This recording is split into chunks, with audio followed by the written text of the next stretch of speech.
So, it is a new day. Dara and Gorham, I believe his name is Gorham, Hmm. Go, Go, Gorin. Yeah, I hate these names. They come to you. Clyde is not with them, and they said, and Dara says, Ramiel, it is time for us to finally move on to Baldur's Gate. We would like to hire, we'd like you to be our bodyguard in this instance to bring us there. Since you're on your way anyway, and now it's time. Will you accompany us and the entire caravans with everybody and bodyguard us from the evils and everything?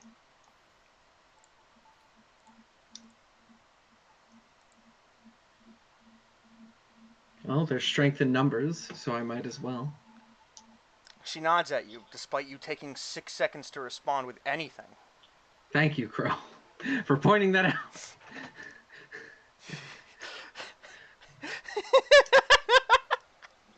She nods and thanks you dearly.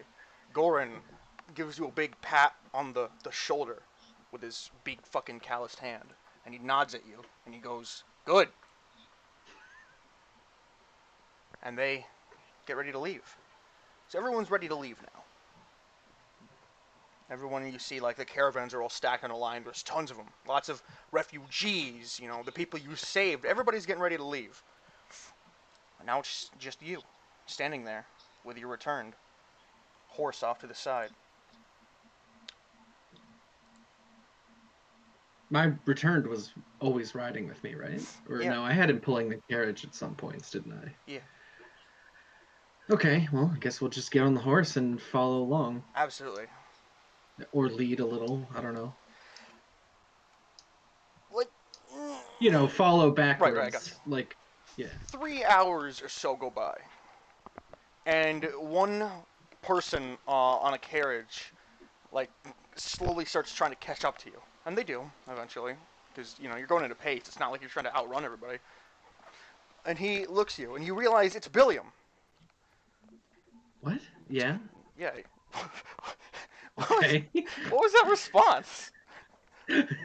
um, is he pulling the carriage or is he just He's on a he's just he's carriage? he's riding. He's the driver on this one. What? Who let him drive? The fucking innkeeper. They're friends. Thought we left him tied up, but all right then. I guess the answer's Yeah, no. you left him tied up. They're not gonna just leave him tied up forever. So why does he just agree to go once they release him? What's he gonna do? Go back? He can't go back on his own. You kidnapped him. Tough luck. All right. So he catches up to me, and then what?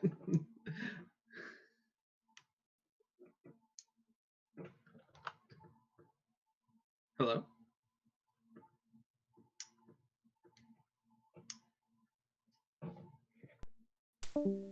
My headset just completely cut out. If you were saying something, uh, So he catches up to me, and then what? yeah, he looks at you and he goes, "Still not happy about what you did, but you probably saved my life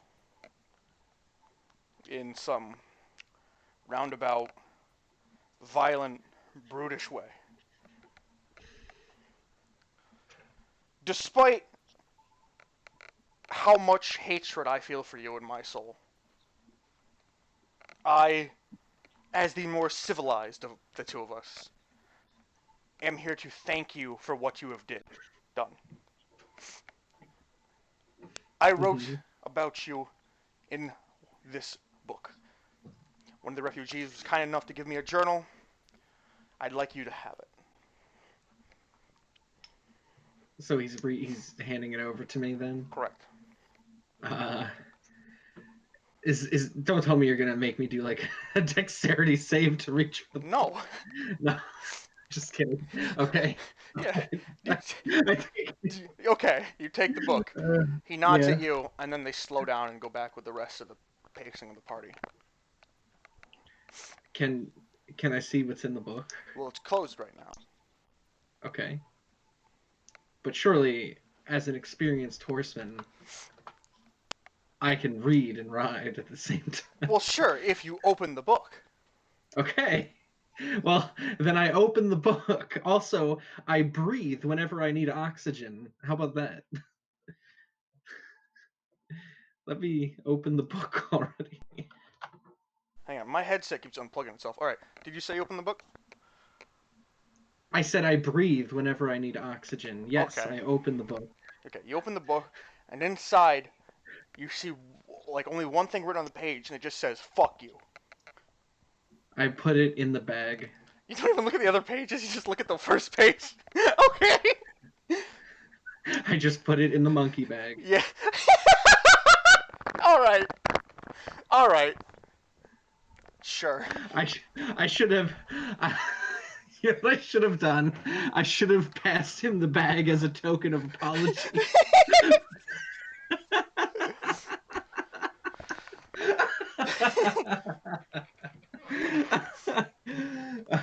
All right, all right. You know what? I don't put the book in the bag. Okay. I'll just put it in my bag and Okay. just we'll leave it like that for now.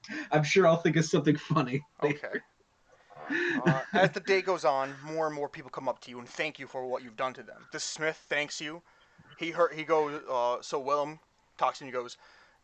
It turns out, from what I've heard, with the refugees, a lot of bandits raided the Smith not long after we left. We would have been goners if it wasn't for you. So I'd like to thank you. He holds up to you what looks to be like this custom handmade shield. This was my father's.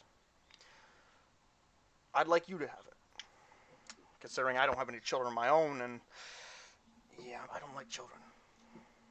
Before I respond to that, Crow, is there even anything that I have that I can even use a shield with at the same time? Uh, Let me check your weapons. I don't think so. Yeah, Like your maybe the hand throwing axe. axes. Yeah, but they're for throwing. I mean, you could. I mean, you don't need to use the shield. You can still just have it. To be fair, Okay. just in case. Or maybe my drifter could use it. Although that maybe that Yeah. would be insulting. I don't know. Do you think that would be insulting? Are you asking Willem? No, no. Instead of asking him, I'll just accept the shield from him, and then I will hand it to my attendant, who will carry it for me. All right. I figured that looks respectful enough. I'm probably just overthinking it anyway.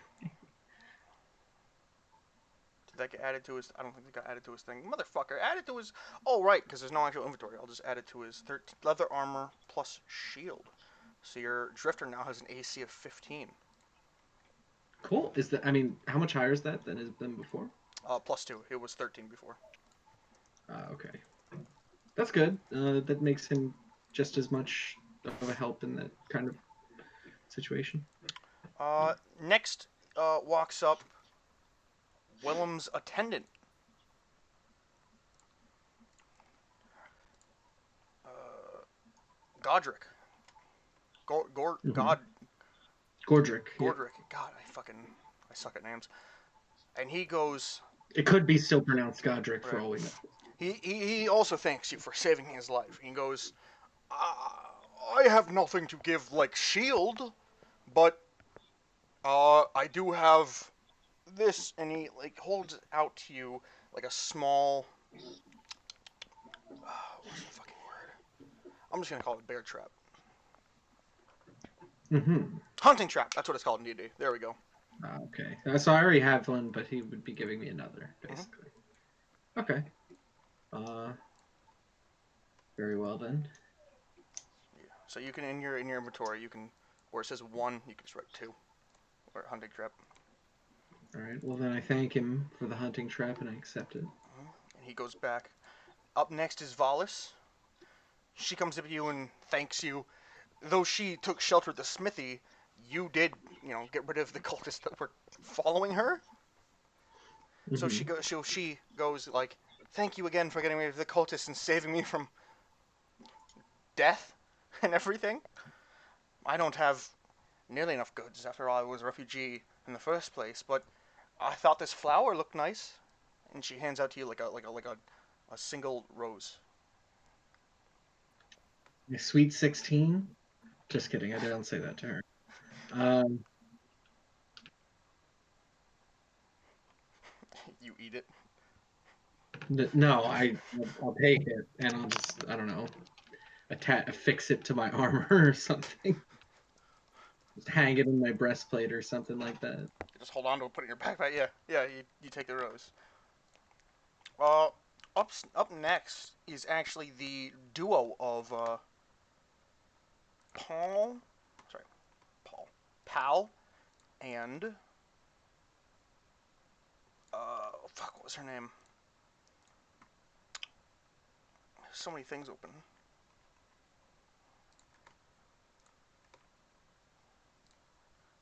Fortuitous meeting would be right here. Paul and Ippen. There we go. I knew it was a weird name. Paul and Ippen come up to you and they thank you for saving them, and they say even though Billiam's kind of Billiam, we're really grateful that you did save him. Uh, we don't have much to give, but maybe when this is all over, you can get some free rooms at our inn.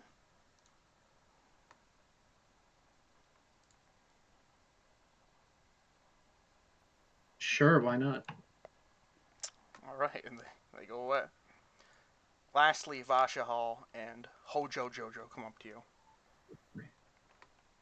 Vasha nods her head and deeply thanks you again for saving her. She expresses sadness that you weren't able to save her husband, but says she understands you're just one man, despite the dead guy following you. Mm-hmm. She says she really has nothing to give and apologizes for that, but says she's in your debt. And Hojo Jojo goes, "Good sir, would you like another statue?" Yes, I'd like that very much. He holds you out a bag. "I worked all night on this. I think you will like it." Thank you. I accept it from him. You take his bag.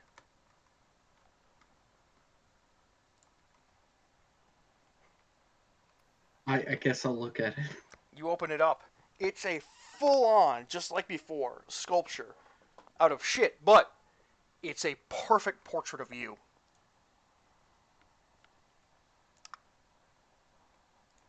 No, I'm just close the bag and put it away. All right, yeah. Now you have two small pouches of shit, except one of them is crushed. Yes. And that's pretty much how your day goes. Like, people keep coming up to you and thanking you for all the service you did. How do you feel about that? I don't really feel anything about that. All right, Edgelord. You gonna cut yourself next? Hey, who was it that said it looks cool? You put your fucking AirPods in, time to listen to MCR? No, I'm pretty sure the moment another woman opens her mouth, I slam a mailed fist. No, just What are they phoning for Amiel Bomb Pearl no. All right, you're on YouTube. Remember? Hashtag kickvic, hashtag Pearl Harbor, hashtag I stand with Vic. Yeah, alright. So, that's pretty much how your days go by. And you guys turn in for the night. You guys sleep. Next day, you get going again. Except, after a few hours of traveling, you start to hear, like, this music being played relatively close by. It's enthralling. That's the word.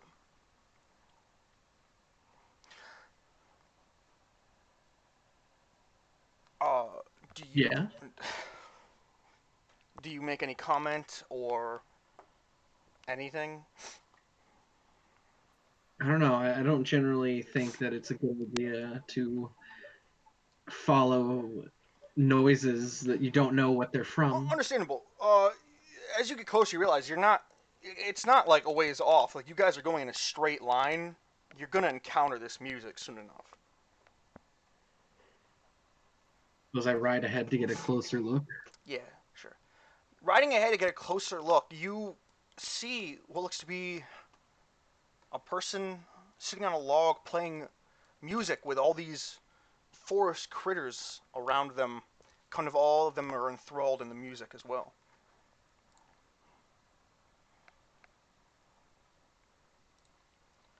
Don, I Mizu. suppose I. How do you say her character's name? Misu. Misu. You see these caravans of refugees, shopkeepers, all these people just like going by in a straight line. You know, really, the only thing that way is Baldur's Gate. You're not sure why they're all going there. Whether it matters to you or not, that's up to you.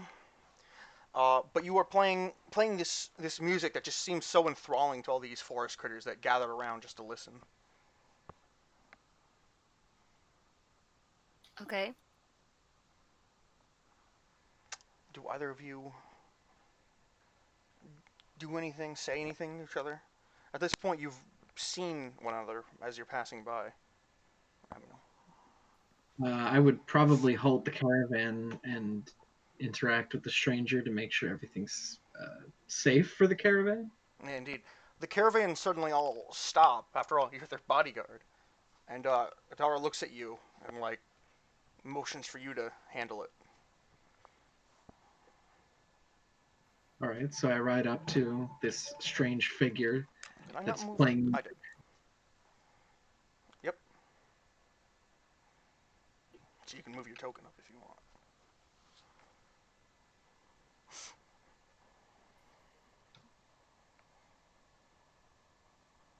Hold on, Roll20 was acting a little weird. It's like snapping the map, so it either has to be snapped to the bottom or the top. So I'm trying to fix that. Okay. What do you mean?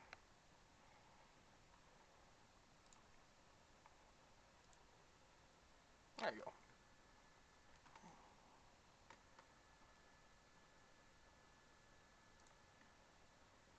Yeah, you approach. I don't know how to greet people, so this is a difficult one. Yep, but it's all up to you. Unless Mizu wants to stop your music to talk to you. I will be playing my lyre and just, I guess, wave a greeting, Mm-hmm. and I don't know. This is harder than combat. Yeah. So let me put in perspective what's going on right now. Mizu, as you're playing, this man approaches you. You wave at him, but he just stares at you, unsure of what to say. Apparently. I guess I ask,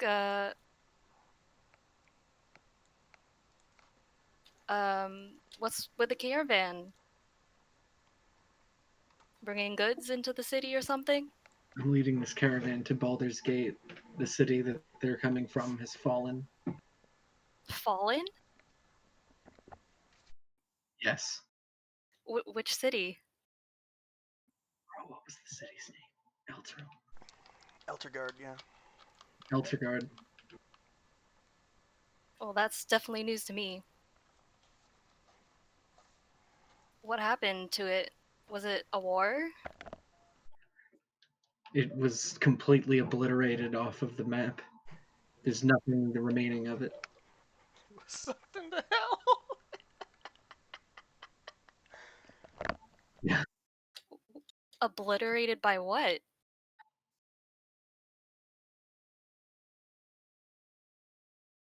Uh,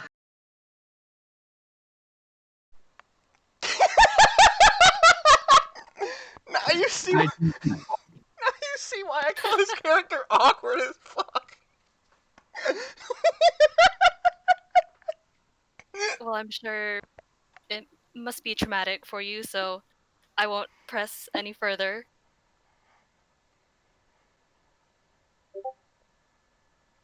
I have no idea where this conversation is leading. You think I do? I thought you'd have a little more something to say than any. I mean, I guess I would tell her character that the area is unsafe and that there's been more monsters seen about. demons, yeah, cultists, demons, yeah, Goblins. yeah, those two. Not, not that they matter. Well, oh, what time is it right now? About 3 p.m. Okay. I was just about to finish my performance for these lovely forest folk, so perhaps I'll walk along the caravan. Not what's the fucking term? not a second after you finish that line, the owl gets closer to you and like hops up to you and like tilts its head and like lets out a hoo, hoo. But as it does that, an arrow flies straight, like it like grazes past your cheek, Mizu, and strikes the owl in the head, pinning it to the ground. Where did it come from? Exactly. Ramiel, since you're the only one looking that direction, can you roll me a perception check, please? Okay, how do I roll that again? It's been a couple When weeks. you open your sheet and you're on core, if you look at right under saving throws, you'll see a list of skills. If you click the name of perception, it will roll perception for you.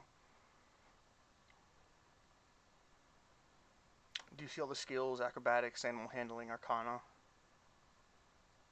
Yeah. And you said perception, right? Yes.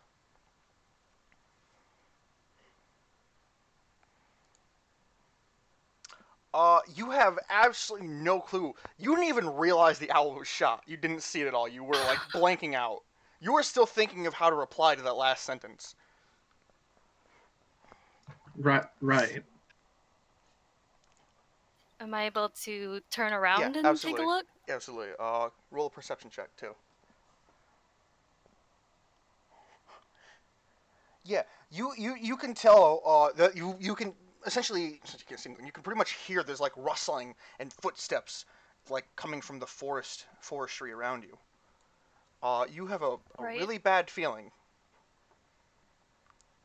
I would encourage the rabbits and foxes to scatter, perhaps. The rabbits, this one like runs this way. This one starts running this way. They all start to scurry out. But as they're scurrying, you hear more like arrows being flung. And it seems like some of them, well, aimed at the animals, because you see some animals immediately, like, just like blood starts splattering. So you can basically tell they got a shot in the neck.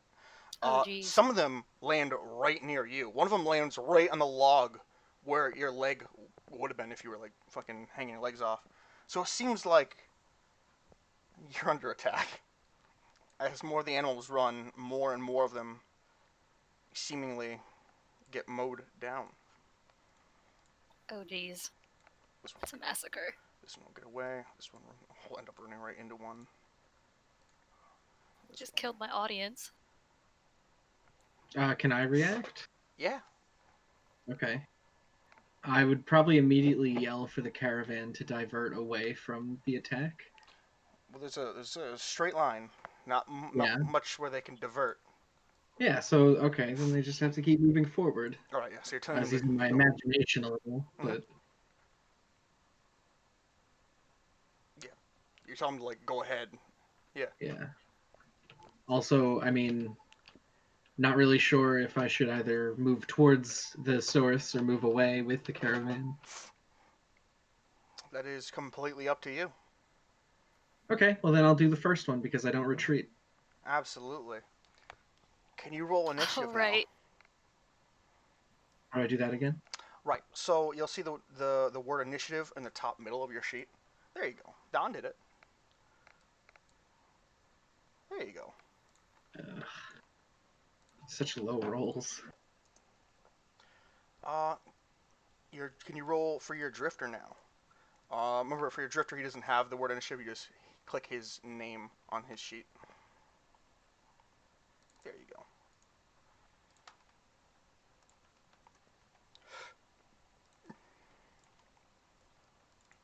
And I will now roll for them.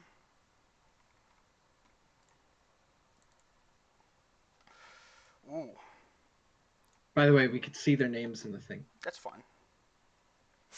We're going to be fighting him anyway. 2, 3, 4. Okay. So, Kevin, Mm-hmm. arrows are flying at you now, from what you can see.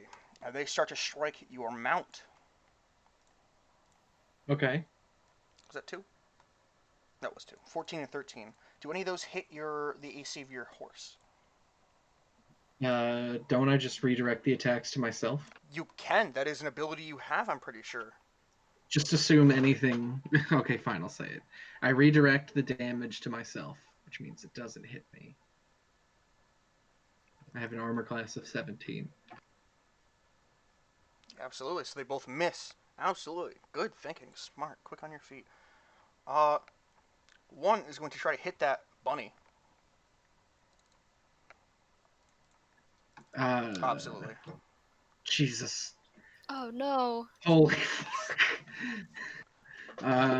Hey, at least the food comes pre-shish kebabbed tonight. And two are going Oh to be tried to wow. thrown at Mizu.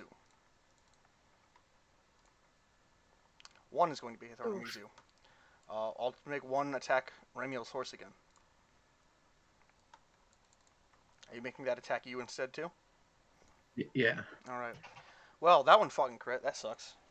Yep. 10 piercing damage, Mizu, as this one strikes you right in the left shoulder blade. Ouch. Ah, yeah, absolutely. Not fun at all. Mizu, it's your turn. You've got a pretty clear, uh, uh, what's the word? Image of where they might be. You can tell they're pretty much in the bushes. You can't completely see them right now because you haven't really fully looked, but you can tell they're pretty much in the bushes. Can I dash behind that rock looking thing? Absolutely, you can run behind that rock. Okay, great. Um,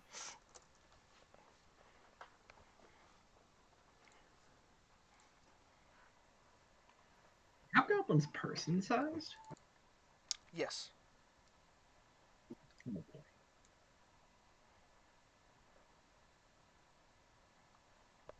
What else are you doing, Mizu? I have to be able to see the target, right? Some of them you have to, yeah. To Unless they're like, you have a spell that's like a range thing. Like within an area of I do effect. have.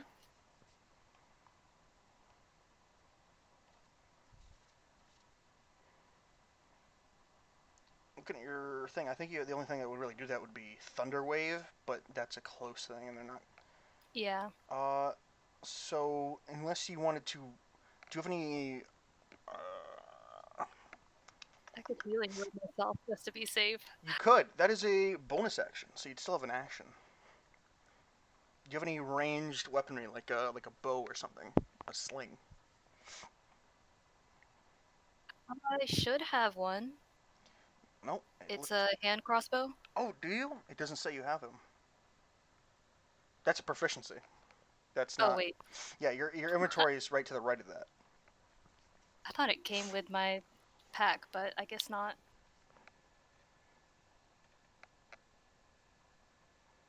I'm just gonna healing word myself. That's it. Fair enough. Do you want to take the dodge action then? Yeah, All right. that gives me 6 HP. All right. Kevin, it's your drifter's turn. So, an easy way to do the thing, if you click your token, Don, the red is your health, the green is your class resource. So for you, that's your bardic inspiration, and the right. blue is your AC. If you click the red, you can type plus and then a number and hit enter, and it will automatically do it, or minus number enter, and it Okay, will automatically that do would it for be your health. easier. Kevin, it's your drifter's turn. I think my drifter will run forward with their shield to try and smoke them out. Mm-hmm. Like fox hunting. Yeah. Go ahead. Put him in a place. He has a movement speed of 30, so you can put him anywhere within 30 feet.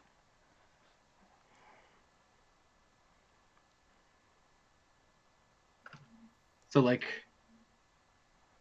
So you can pretty much tell they're in the bushes. So you might want to focus on running into bushes rather than in the open, because running in the open you probably won't be able to tell where they are still.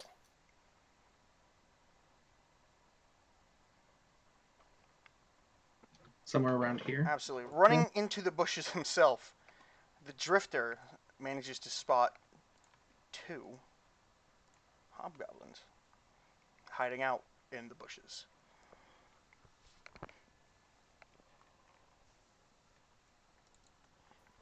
Okay.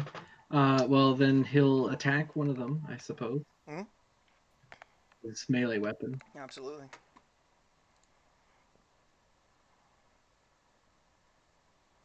Do I press for this again? You click the scimitar on his sheet. Right.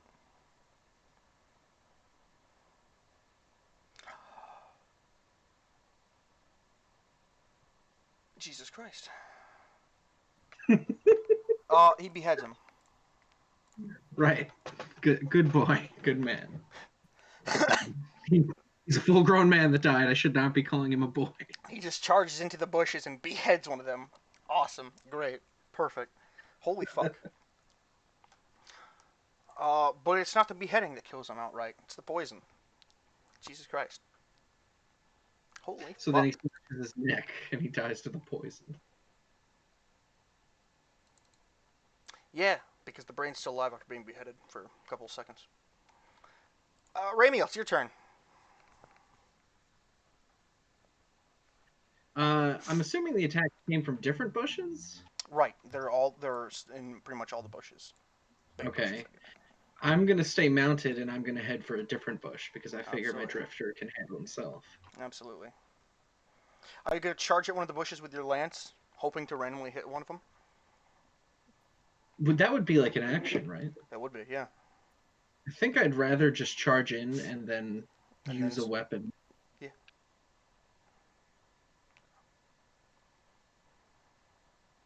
Your horse has a movement speed of Yeah, the map is basically my oyster at the 60, moment.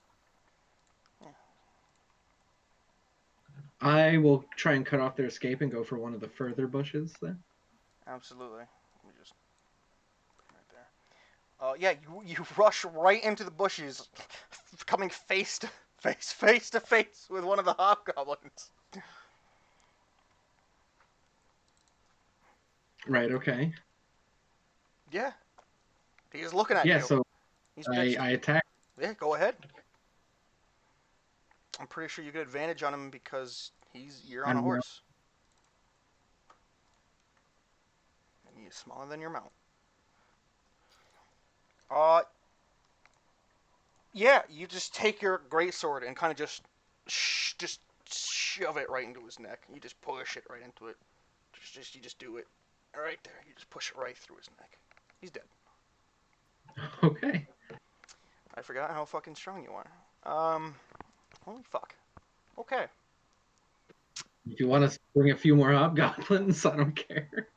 No, this wasn't meant to be a big fight. It was just supposed to be a little introduction thing to get Don used to combat and also be like, it's not safe here. Right. Is that your turn? Do you have any bonus actions you'd like to take, Kevin?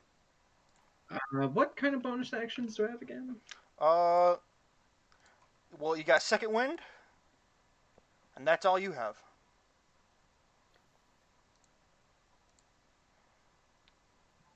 I do have action surge if I wanted to. Right. That's just an action, though. Would you like to use that right now, or save it for later today? Who knows? I would save it. All right. It's the hobgoblin's turn. So now that fucking two of them are dead, I will start using their martial advantage, as well as the fact that some of them get advantage because you can't see them. Okay. I'm taking training wheels off, but they're probably still not going to matter because you're probably going to kill them all. Ramiel, 2 are getting fired at your horse. I will just take it. Hang on, one of them is. There's only fucking... No, there's 3 left. Okay, thank God. Yeah, 2 are being fired at your horse. Like... No, I put fucking 5 down, I think, total. 1, 2, 3, 4, 5. Yeah. Alright. Alright. So, 10 and a crit. Are you 10 doesn't do anything. Yeah, I'll take both. Okay, so the 10 misses. The crit's going to hit you. Yeah. So you're going to take... Give me a second to...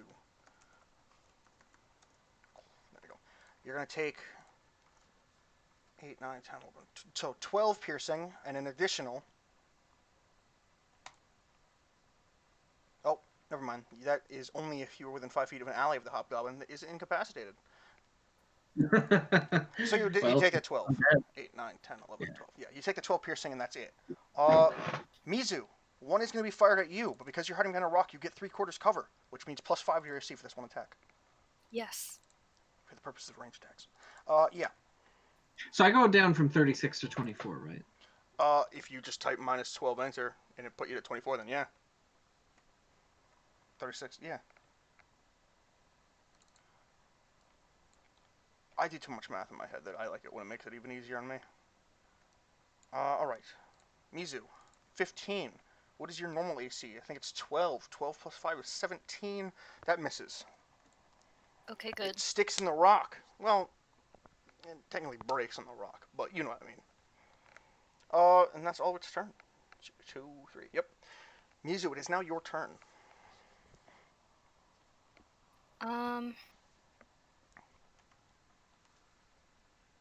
I guess I'll.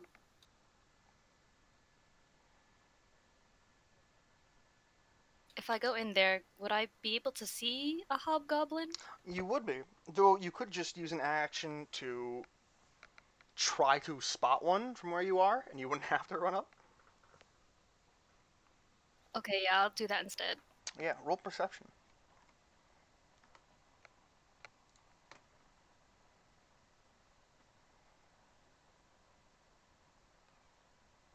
Wow, that's unfortunately you do not spot it from where you are.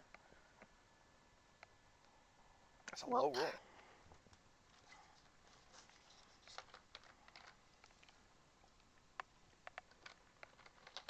Any bonus actions you would like to take?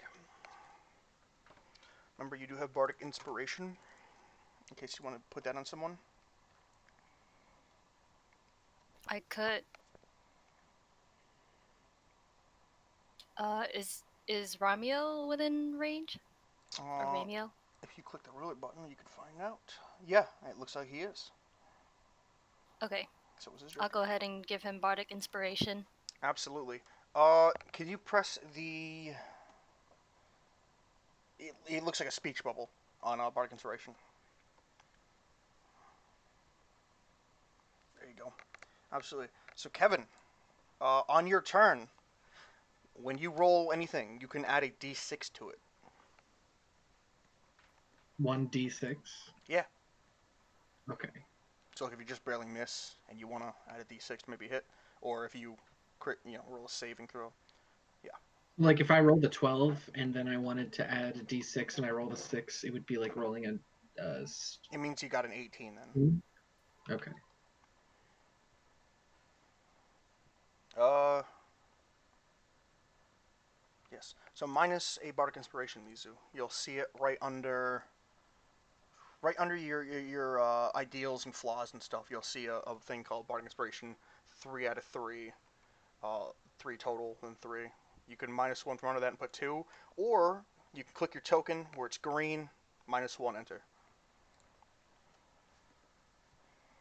Alright, and that it would be your action and your bonus action. Would you like to move anywhere, or would you like to stay there under the rock, behind the rock? I like the cover. Yeah, I would too. Drifter's turn. Um.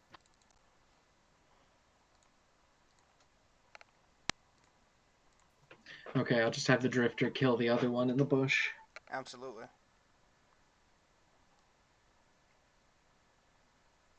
Maybe move a little further in case there was another to see. I don't know how the vision in here works. Yeah. There is no other that he can Okay, see. all right then. So he'll just be there then. Mm-hmm. All right then.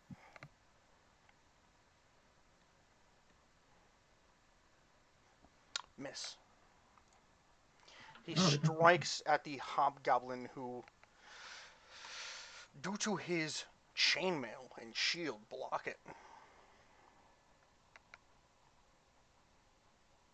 Does the okay return then. drifter have any bonus actions? I don't think he does, but he might. He has things like sprint and stuff like that. Oh, right. He can dash, disengage, or hide. He can take the help action as a bonus action. Yeah. Why does he have a small pouch of monkey shit as well? He does. He has a small pouch of monkey shit. I think you gave it to him, that's why. And we just never took it off your Right. Okay. uh, All right, Ramiel, it's your turn. Okay, I suppose. Am I to assume that like these three big bushes are the bushes referred to, or is there more like up north of this or something? I mean, there's one right in front of you. Okay. Uh, well, I don't want to let them escape alive, so I suppose I'll try and ride into this bush right here. I Mhm. guess. Yeah, you see what looks to be like the leader. You can clearly tell he's a leader due to like a tribal tattoo on his face, and the fact that he has like badges, but like crudely made badges. How would he like a promotion to the future former president of the Being Alive Club? Uh, is that what you say out loud? No. No. If I was playing a character that like I wanted to be funny, I might actually fucking say. My character is supposed to have like PTSD, so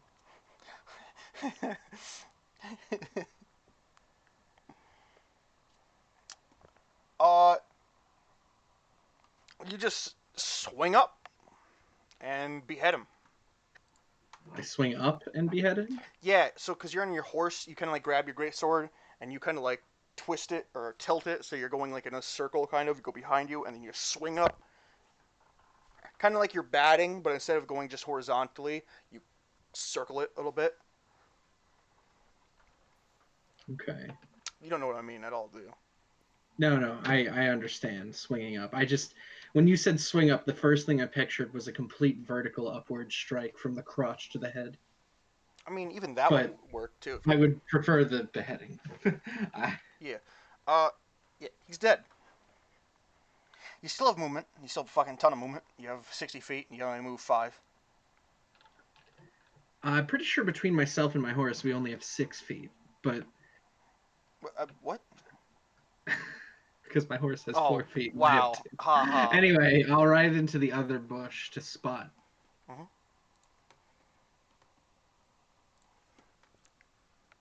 somewhere Absolutely. around that general area.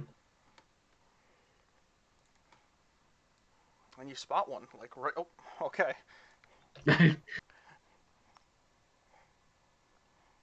Yeah, he kind of looks at you in surprise. You just run up with your fucking horse. Uh, You know what?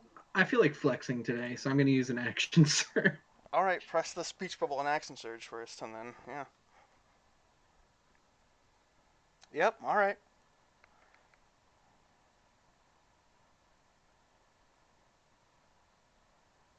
It only requires a short rest before I can use it again, so. Mm-hmm. Miss completely. As you say, you're going to flex on him, and you just try to swing your sword, but you're just nowhere near him. You kind of like, you kind of like heavy, and you kind of just miss completely, and he just looks at you, blank That's face. great. Yeah. That's great. It's the hobgoblin's turn. Uh, Too hot. he looks at you blankly before pulling out his longsword and then trying to stab you. It's a 15 hit. And he doesn't. Okay. I And this have an goblin armor class tries to of hit 17. your drifter. And that's a crit fail. Oh, Jesus Christ. He swings wildly, and your drifter kind of just like backs up, so the hobgoblin falls on his face. He's now prone. Mizu, Cool. it's your turn. Actually, am I able to see this one? Yes. Okay. That means I can target it. You can. Though if it's a range attack, you'll have disadvantage because he's prone. Oh, really? Yeah, and then watch you hit my drift. No. She'd only hit him if she got a nat 1. Yeah, in the head, right?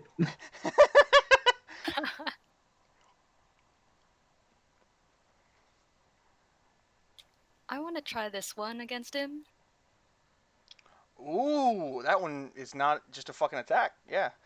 Click the name of it rather than the speech bubble, or rather than the speech Oh, bubble. okay. So that's good. I was gonna ask for that anyway, but yeah, you also got to click the actual thing for the spell to go through. There you go. So he has to make a DC 13 Wisdom saving throw or take 11 psychic damage.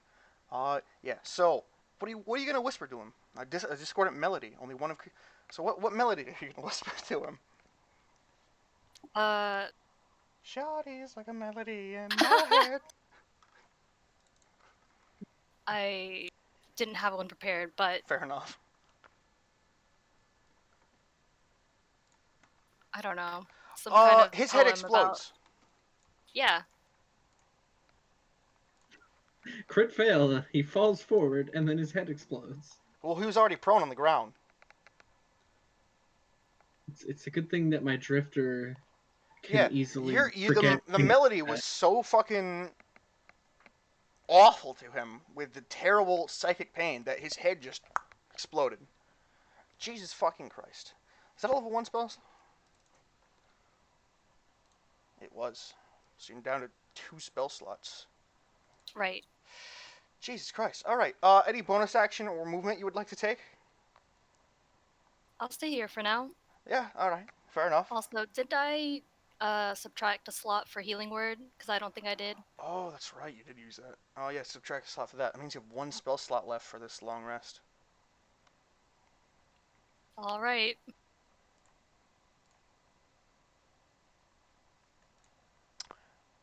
Drifter's turn. The Drifter just watched this dude, his fucking head explode for no reason. He doesn't know a spell was cast. He doesn't think much of it though. Fair enough.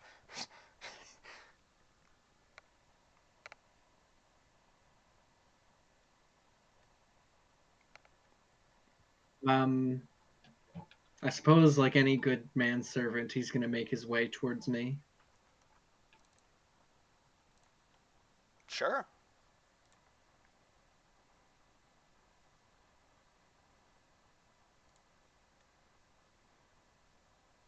And then he tries to use his sling on the hobgoblin, I guess.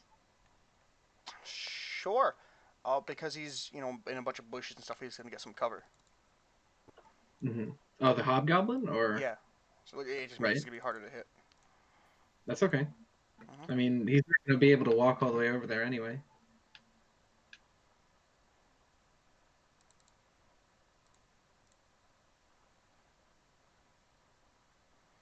Uh, that hits. Jesus Christ. Yeah, he rhymes on his sling and just lets a rock loose, and it just boom, right to the side of the hobgoblin's fucking skull. Jesus Christ. It hit. It hit pretty hard. Is that what your drifter is doing? Yeah. I mean, what else can he really do? He could take the dash bonus action and run up to you. That's about it. He can hide. He can use his bonus action to lay down and hide behind this log. That's really all I can think of right now. Can he pick up the lunch lying around? SMH. He can pick up the animals if you want. An animal. An animal. There's only near one. Nah, I think I'll just have him stay right there. Alright. Remy, it's your turn. This hobgoblin was just fucking knocked in the skull with a goddamn rock.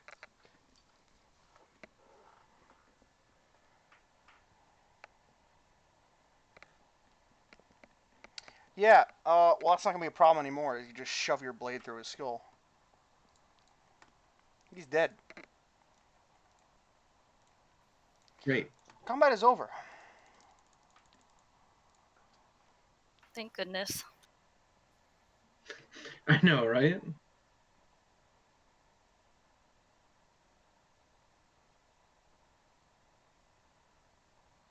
Well, I was letting first you. off, Yeah, I was trying to let you guys to talk, but I forgot Kevin's completely awkward in this. I'm glad at least one of them survived. The, Poor thing. the bunny's all scared and shaken, and all of its friends are dead. It came to listen to music, and now it goes home without any brothers or sisters. Can I adopt it? I mean, if you want. All right. I'm taking it with me. Okay. Yeah. Ramiel, you did Um, warn her that it wasn't safe in these parts, and you were just attacked by a band of hobgoblins. I'd suggest that if she has nowhere to go, then she probably should follow along with our caravan until the nearest safe haven. yes, I would like to get this arrow wound treated, Mm-hmm. so I will do just that. Absolutely. And you guys venture onwards. As you do, Dara comes out of her caravan and approaches you guys, and she like does a little curtsy and asks who this is. She looks at you, Ramiel. Who is this? I don't know. And why is she here? Why is anyone anywhere? Oh my fucking god. Uh, Why well, don't if I you let have her not introduce introduced herself? myself yet, my Yeah. name is Misu, and I am a traveling bard. Welcome. I suppose you're welcome along with us, as long as you don't cause any trouble. As long as Ramiel says thinks it's okay. Ramiel, Yeah, do you think it's okay? that was my answer. Do you? Can you guarantee our safety?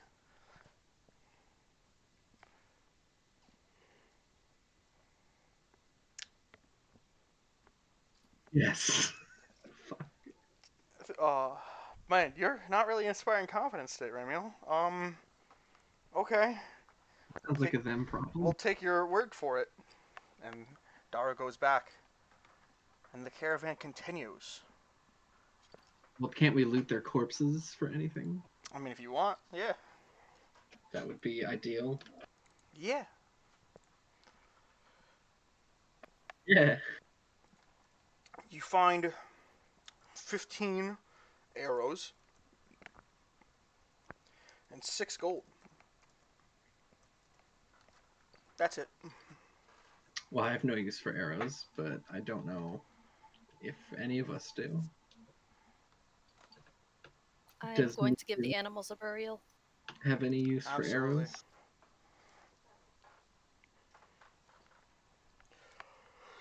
It takes like an hour before you can dig enough. Not that long because they're tiny. Dig a hole big enough for the animals, and you give them each a funeral, or the closest thing to an animal funeral that you can.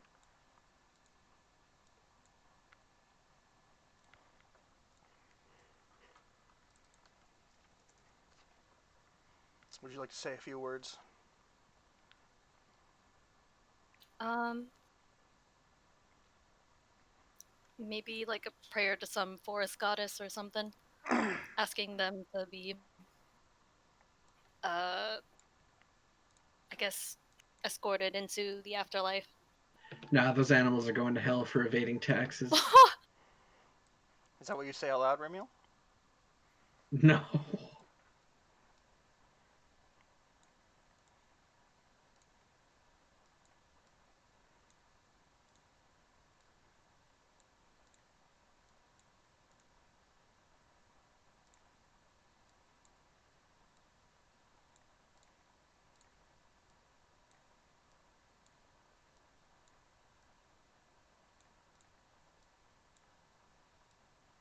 There. I like to put a little. Oh,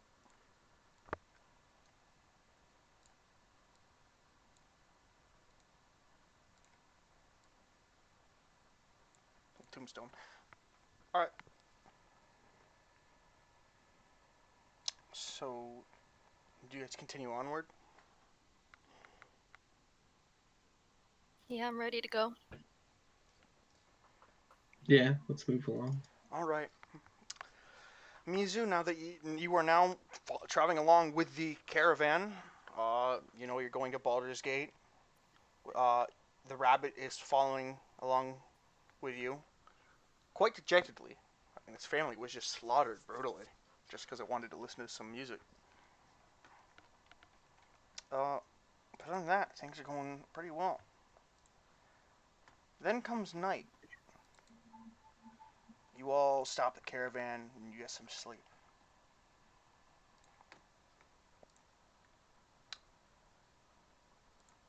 Long rest?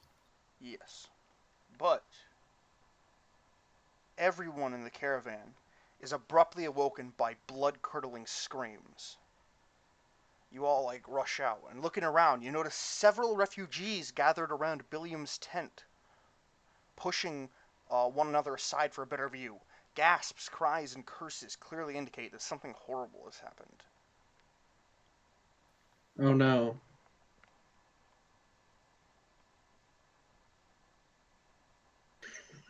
I guess I'll go see what all the commotion is about. Yeah. You find several refugees already gathered around. Billiam's tent is made up of a small tent and fire, and it's 90 feet away from all the others in the caravan.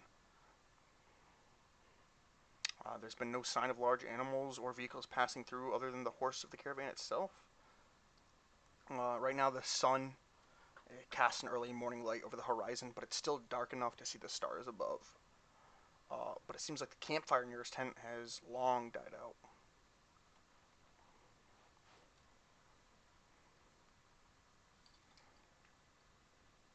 I obviously came along too, so There's refugees all around blocking your vision, all pushing one another side, you know. well, I'm just going to push through them to see. Absolutely. Pushing through them, you see Billiam's body splayed out on its back in front of his small tent. His throat is brutally slashed open. A deep red stain encircles his head and shoulders where his blood has soaked into the grass and dirt. And there's a strange symbol about 8 inches long carved into his chest.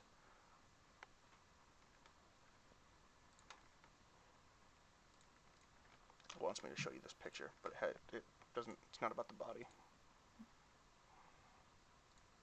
What? I don't know. I suppose it's like a chapter cover. Yeah, in that's which exactly case what it is. that's like a minor spoiler then or something. That has a structure, so I don't really. Anyway, I'm just going to call out to the crowd and ask if anyone had seen anything. Instead of asking useless questions like, what's this then? And stuff like that. Right. Nobody's answering. But shortly after you guys, it also wants me to hand you this now. This is essentially where you guys are right now. Okay. Shortly after you guys are there, Dara approaches you guys, visibly shaken by the scene. Goran then quickly blocks her view, slapping a callous hand over her eyes before demanding that everyone but you guys leave the area. So he's telling everyone to leave. Vasha Hall steps in, the meal keeper, or the inner, and shoos away the refugees before that try to linger before. Dara looks at you guys and says, well, she looks at Ramiel and says, "You're the only one who I know couldn't have done this. You have no obvious motive for murdering him. Can you please investigate and discover the identity of the killer and subdue them so they can be brought to justice? We're not safe right now." And then she turns an eye over to Mizu, and then looks at Billiam, Oh. and then looks at Ramiel with like a funny with an eye that's trying to say funny how the night we fucking accept somebody dies. She's basically like, you know what I mean, right, Kevin? You want me to spell it out? Okay. She tells you ask everybody, find them, please. And she starts sobbing, and Goran takes her away. This is awkward. All right. This is pretty. All right, Ramiel. You have a body, a scene, and people to question. What are you gonna do? Right now, you're at the body and the scene. So who are the people? Everybody. All the people Everybody. I went through with at the beginning with the recap. Everybody is a suspect, Kevin, including Mizu.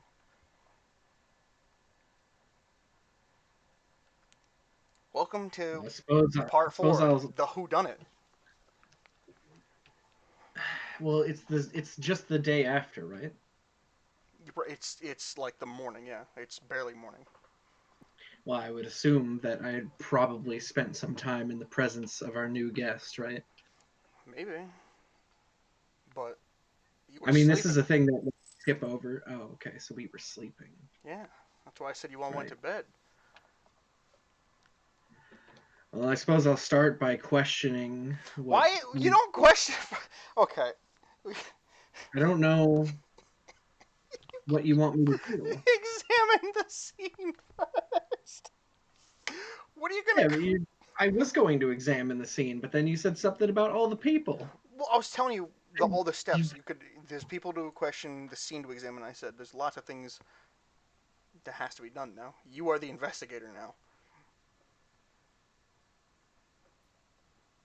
all right, well, my drifter has a higher perception than me, right? Sure. Then I'll have my drifter inspect and tell me what he can make note of. All right. Also, he has investigation. I don't know if that's useful here. There's a lot of things that Insight. are things. It depends on what you want to roll. All right. Well, I want him to at least take a look You can also help at your new. like what You he's can also seen. ask your new friend for help if you want. Well, yeah, but they're also indicated as a suspect, so why would I ask them for Exactly. help? All right. Can you roll me survival on you, and then you can roll perception on your return drifter?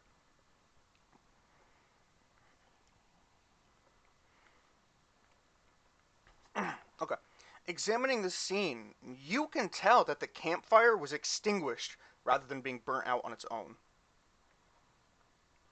So somebody snuffed out Billiam's fire. Can I tell how long ago it had been extinguished? You said something like the fire had been out for a while, but It's been out for a while, yeah, but you can't tell like the general time. It's I don't. fairly Yeah. recent, but not like. And you can roll perception on your drifter, or if it doesn't have perception, yeah. Yeah, your drifter can tell that his journal is not among the other items or in the tent. His journal is missing. Not the one he gave you. He had a journal on him as person at all times. Remember, Right. that's completely missing. Uh, what about that scar in his chest? That symbol carved into his chest. I guess I would like to investigate that as well. Arcana, religion, medicine, whatever you want to roll. You Well, are that's the drifters. yeah, drifter's onshore. You said Arcana what in medicine? Religion and medicine. Oh. But I'm assuming that I can't roll that, or. I mean, you can if you want. Hmm. All right. Well, my highest one of those three is medicine. I mean, you could roll them all if you want. You were unsure of anything. Uh, you can tell that the symbol is the mark of the archdevil Zariel. And who's that? It's an archdevil. That yeah, I could tell that from the title. That's as much as you know. Okay. Is that the same thing I would have figured out from any of No, the rolls? those are all different. You can still I roll see. Arcana on yourself if you want.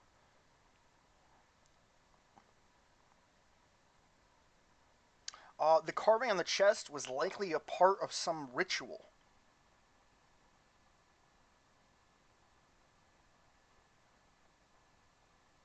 I see. And you can have your drifter roll Drifter roll one. medicine. Looks like that's the only roll you messed up on. Failed, I should say. I don't think he has medicine to roll. Was that wisdom? Is it just a wisdom roll? Oh. He can tell that the carving in his chest was made either immediately after or immediately before he was killed.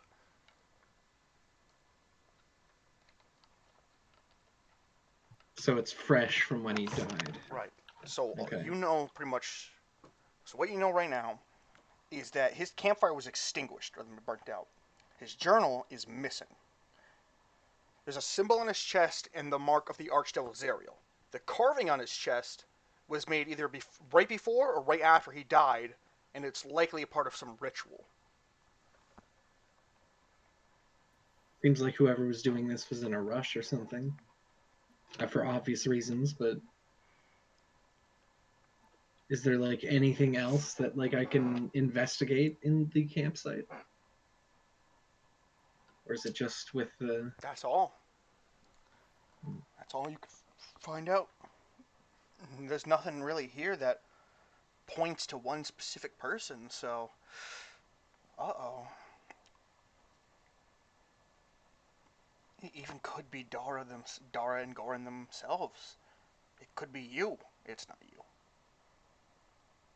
right?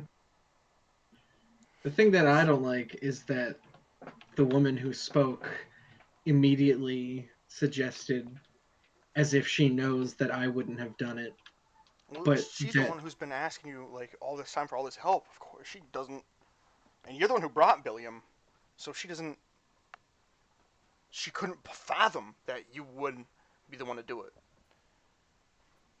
this is the kind of thing that like everyone could be suspicious of, Sure. suspicious for. I'm not trying to talk you out of her. If you believe it's her, it could be her. Who knows? Well, I'm not saying I believe it's her, but immediately jumping on the newcomer seems a little suspicious. I mean, Is this chapter called Amogus? you proud of yourself for that? Anyway, yeah. Anyway, I mean, it makes sense why she would jump on the newcomer. There's been nothing happening, and then the one time you invite someone new, that night someone fucking ends up dead. Maybe her suspicions are unfounded, but maybe they're founded. Maybe Don did kill him. Don didn't kill him. I mean, I figured Dawn didn't kill him, but I think the one flaw with the situation is that Dawn and I obviously both have separate alibis that we were asleep, but we don't really. There's no like prompt or anything for like the like we just know that we were asleep. So Mm-hmm. all I can really do in this situation is start by asking Dawn, to which Dawn can just say I was asleep. you know. Mm-hmm. So I mean, yeah, I guess I'll start by questioning Dawn. This will be good. Yeah, go ahead.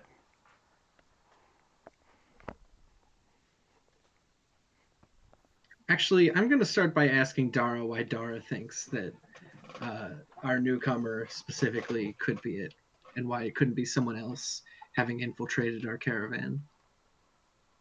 Mm-hmm. Uh, give me a second to. She looks at you and she goes, "Well, I mean, who would invade the caravan just to kill one guy? If someone was truly invading us, you'd think they'd kill either a higher up person, or they'd kill more people, or things would be stolen. But it doesn't look like anything was stolen. Someone just died, and the only person I don't know in this caravan is the newcomer you brought along." Well, it seems as if Billiam's journal is missing. Also, She looks at you the runes confused. carved into his chest, or symbol carved into his chest, appear to be for some sort of ritual. She gasps.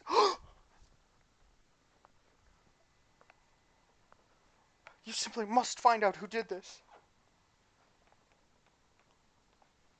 Well, I guess we can start by trying to look through people's possessions and find out who has the journal.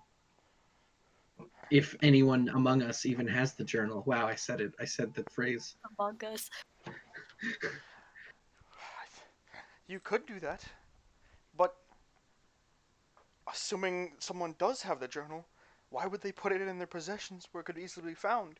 It might be on their person, but going around asking to, have everyone empty their stuff would take either way too long, and they could be hiding it.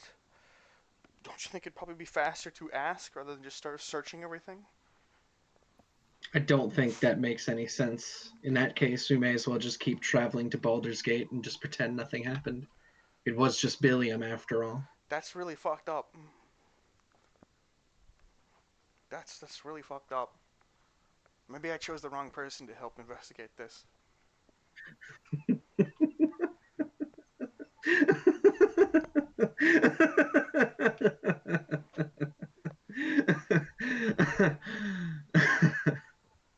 You're laughing now. A man was murdered and you're laughing. You think this is funny? you, you wouldn't get it. I do. And I'm tired of pretending it's not.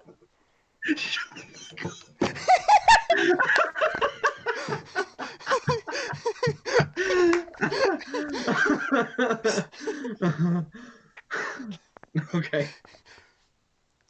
All right, back to what we were doing. Okay.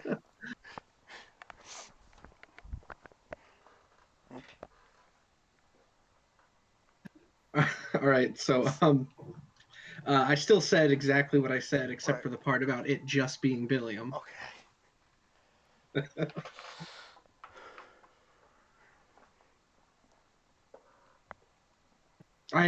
Basically, I just pointed out the flaw in her statement. Right. If there's no point in strip searching everyone, then what's the point in asking them as if they're just going to straight up admit to it? You could find, if you look for everybody's alibi, you could find something that may not be entirely truthful. You could maybe find the flaw in what they said. It's much easier to find a flaw in what someone is saying than it is to dig through possessions and hope to find this one item that you have really no idea how to spot.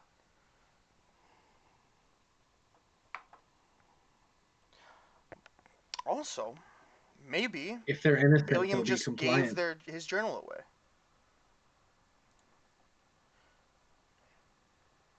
Well, it'd be easier to find who has the journal and start asking questions than to start asking questions and just pretend the journal doesn't exist. How do you know the journal even is still here? Digging through people's possessions is no one's gonna like that, and How do we know the killer is still here? well, that's why you're investigating. Well, as an aside, considering that we were all supposed to be asleep, everyone has a pretty rock solid alibi by just saying they were sleeping. Maybe. Maybe others saw other people.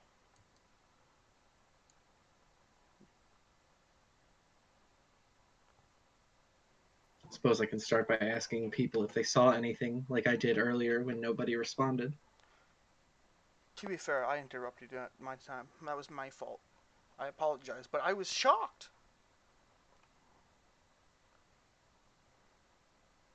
So, what did you see last night? Nothing. Many can verify me and Goran were at the front of the caravan throughout the night. Many can verify. Absolutely. Okay. Does everyone else agree that they happened to be at the front of the caravan? You know everyone's not standing in a line, right? Yeah, but there's a few people around us. We're all standing at the campsite, right? I mean, I everybody. imagine it's not like Mo- 50 feet wide. most people got shooed away, so no, not everybody is standing together. Yeah, but there's who I asked you who the other people were, and then you said everyone. I meant like there's everybody fucking in the caravan. Like nobody, not everybody is huddled together right now.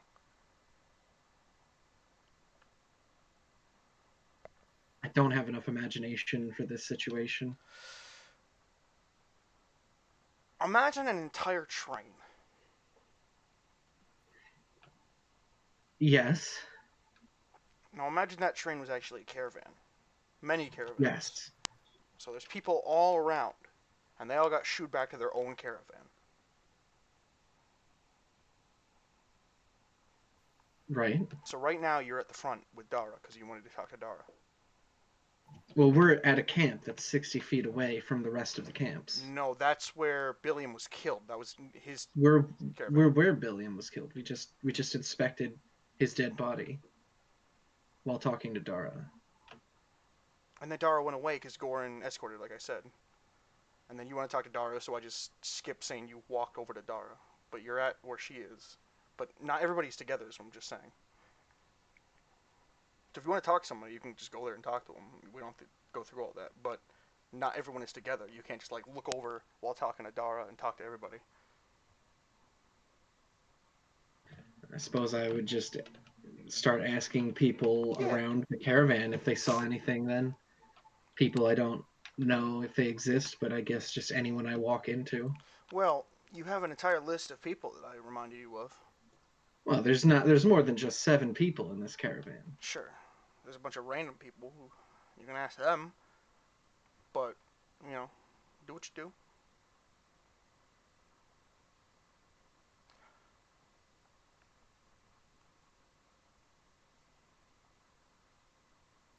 Well, I still have to ask Dawn what she was doing last night. Okay. So, Misu, where were you last night? I was sleeping with the bunny, who is still traumatized, probably. Maybe I should ask the rabbit to clarify. You absolutely can. I mean, go ahead. Do you have speak with animal? No. Do you have potion to speak with animal? No. Oh, geez, if only you did the Billiam quest in part 2 and you could have gotten one. Wow, that'd be really wow, that would be amazing. Good thing I don't give a shit. Oh. Anyway.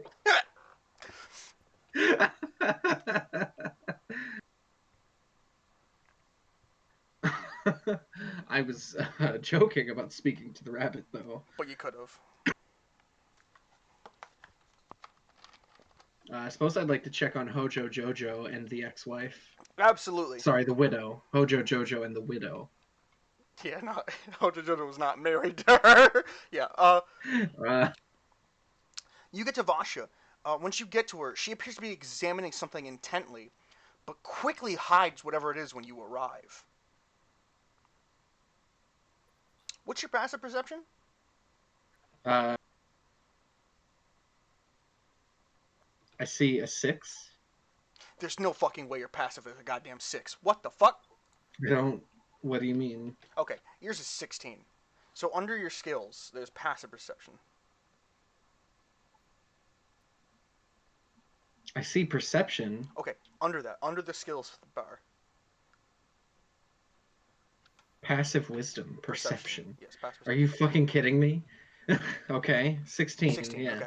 Okay. You notice what the item she's putting away when you quickly get there is Billiam's journal.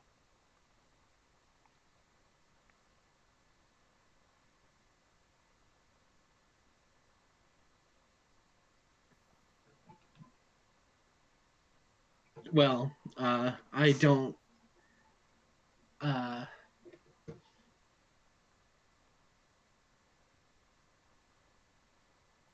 I don't like to. You know.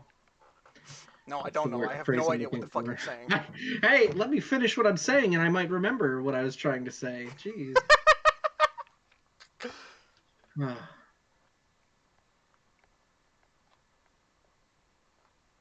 Whatever. I will just immediately ask her what that is that she was just putting away. Nothing. It's interesting that you say that it's nothing, since that was definitely Billiam's journal.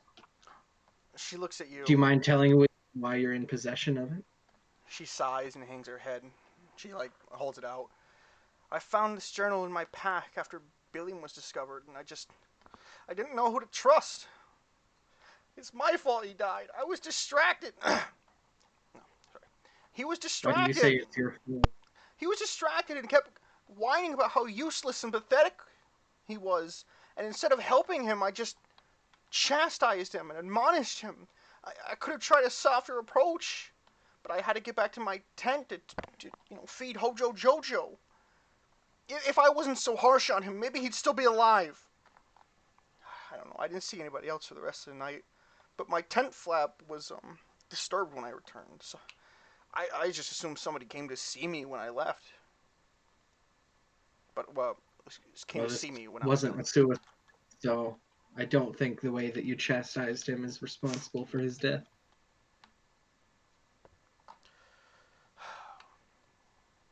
She sighs. There's nothing in his journal about it. She hands you the journal.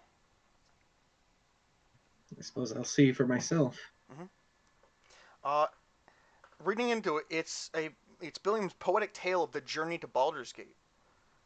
You can see like the journey starting from when you knocked him the fuck out, kidnapped him, and it's about the detail of the caravan going up. But the date stops just before yesterday. There is no entry for the day he died. Curious. Mm-hmm. Why is there entry for the day he died? So he writes it at the end of the day. Possibly. So then maybe someone had him distracted by the end of the night and he didn't get the chance. Possibly. Or she was in possession of his book for long enough that he was not able to write in it. Possibly.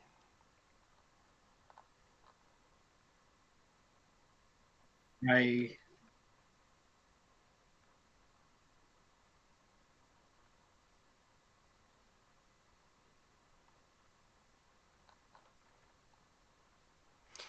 You can. I would You can. ask her what she was doing on that night. I was just tending to Hojo Jojo before Billiam. I went to Billiam and he just started whining to me, you know. And then I admonished him and went back. And that was it. That was So you just went to bed right after that. well. I fed Hojo Jojo, read him his bedtime story, and then I went to bed. Yeah. And so you came into possession of his book when you met with him. When I came back, I found it in my pack, and I just didn't know who to trust. I mean, like anybody could have done it. To be fair, you could have done it. I don't like the fact that I walked up to her first because I already feel like this isn't something that I should just ignore and just believe everything she says. You can come back later. It's not something like, oh, if you leave now, you'll never find out. You can always keep coming back. Well, I'd like to go up to Misu as a newcomer to the caravan, Hmm? someone I think is an outsider and has no connection to everyone else here, Hmm. and ask if they would like to come along with me to question everyone else. I mean, if that will help clear my name. Yeah, if I keep an eye on you, then if anything happens, we'll know you didn't do it. Yes.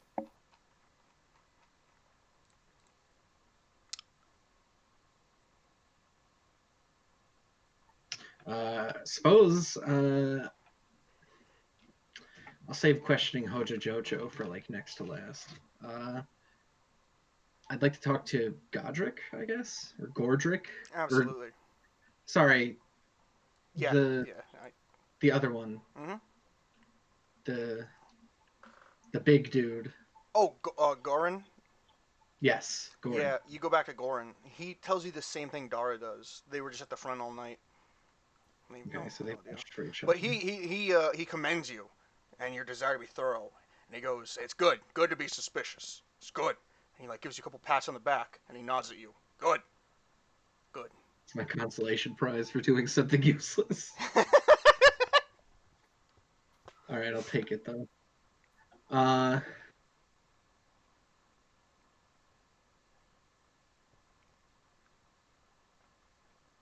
okay, next I'd like to go up to Foot then. Absolutely. When you see Yeah. yeah when you speak to her, she expresses condolences for Billiam, and she says like I wish I'll help any way I can. I wish to help any way I can. Is there anything I can do? Is there anything you need to know? Is there questions?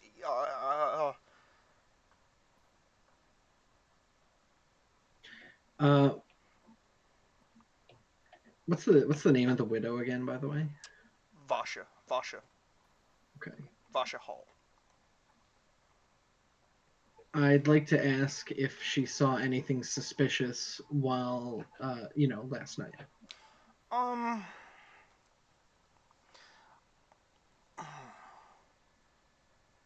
I wouldn't say suspicious. Um, I know Pal used to visit Billiam often, as did Vasha. But she has been acting quite erratic and on edge. Um, I think I met with Vasha last night. Uh, I spoke with her to discuss helping out more in the caravan, but we didn't talk long.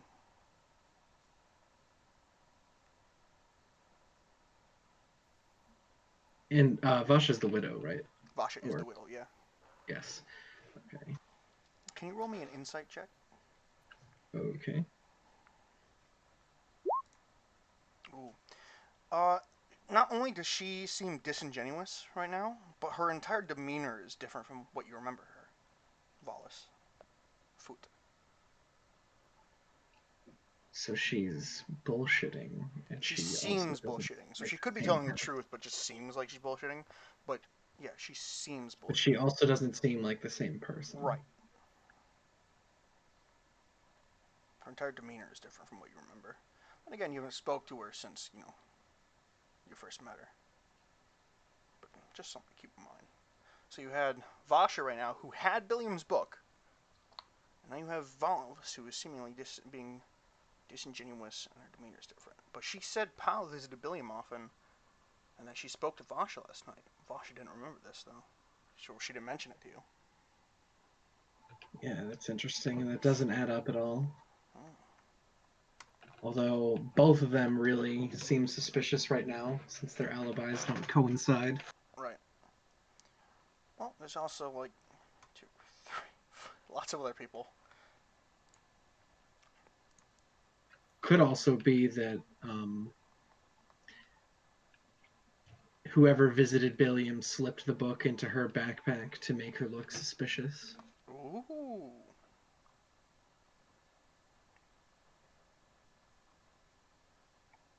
The widow, I mean.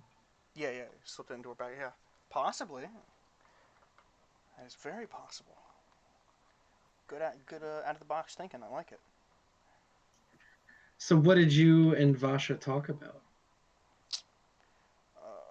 Where is she?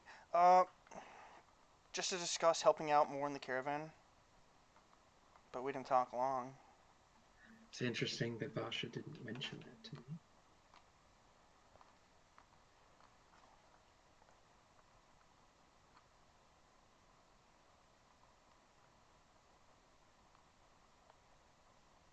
That was me saying that directly to her. She doesn't reply.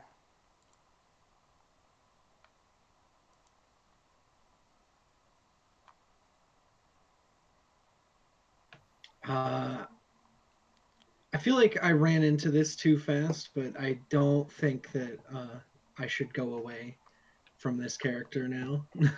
I mean, nothing's gonna happen if you do. You have tons of people to ask. Maybe this is a red herring. Maybe it's not. Sure, but You could confirm right now as a killer with no evidence, no proof, just words.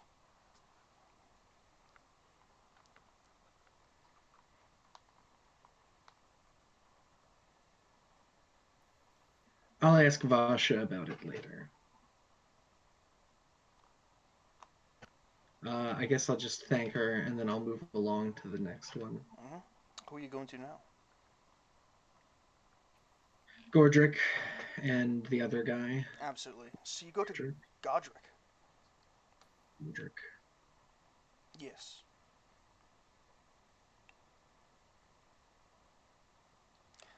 Godric claims that he was on watch during the evening shift. He didn't see anyone strange entering or leaving. Billiam had visited him for the third night in a row, asking for permission to write a story about him. He said no. He doesn't. He doesn't. He's not a big fan of stories, especially ones about him. You know. He says after he left, Vala's foot had kept Godric company for a few hours. She came here before she headed to Vash's tent to speak with her.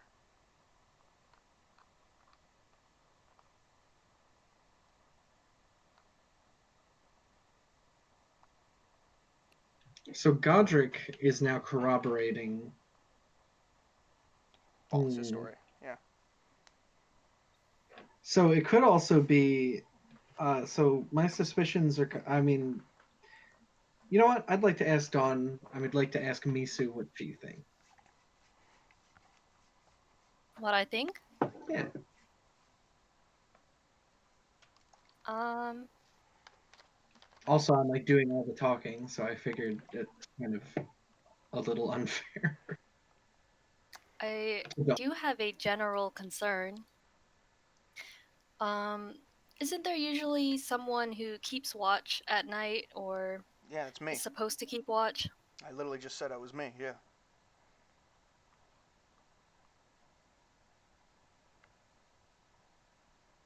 Yeah, Godric, basically. The And nothing was amiss? I didn't see anyone strange entering or leaving. Billiam visited me for the third night in a row, asking for permission to write a story about me. And then when he left, Volis came to me and kept me company for a few hours. And then she left to Vash's tent to go speak with her. Okay. Maybe we should find out who else saw Billiam last night. so far, it sounds like Godric has seen Billiam, Vasha has seen Billiam, and Foot didn't say anything about seeing Billiam, right? Correct. But she said Pal and Vasha visit Billiam often. Powell? Pal. Pal. Pal. Remember, he's the mill keeper's he's the mill keeper's attendant. Right. Yeah, not Vasha, but Ipin's attendant. Ipin and Pal are the ones who originally asked you to bring Billiam. Okay. Okay.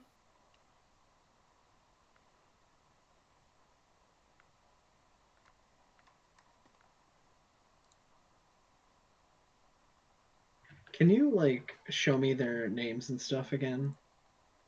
Right. I don't have So the you have Godric, sheet. Dara, Gorin, Billiam, Hojo Jojo, Ipin Waston, Paul Thithron, Vasha Hall, Volis Foot, and Wellham Smith, the Smith. Would you like? I'll send you a picture if you would like, just to help. Yeah, no, I have them all up now. Oh, okay.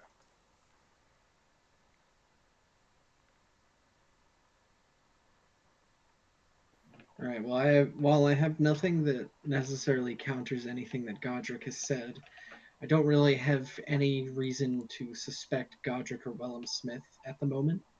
But it seems like a lot of the things that don't add up are connected between Foot and Vasha Hall at the moment. Mm-hmm. Um, so Have we questioned the PAL person? yeah, that sounds like a good idea. Okay. As you guys approach to where Pal is, you notice Pal and Willem are in the grips of a heated argument. Liar! William shouts. Then he punches Paul in the face, and the two begin to scuffle. I'm going to break it up. Absolutely, you break it up.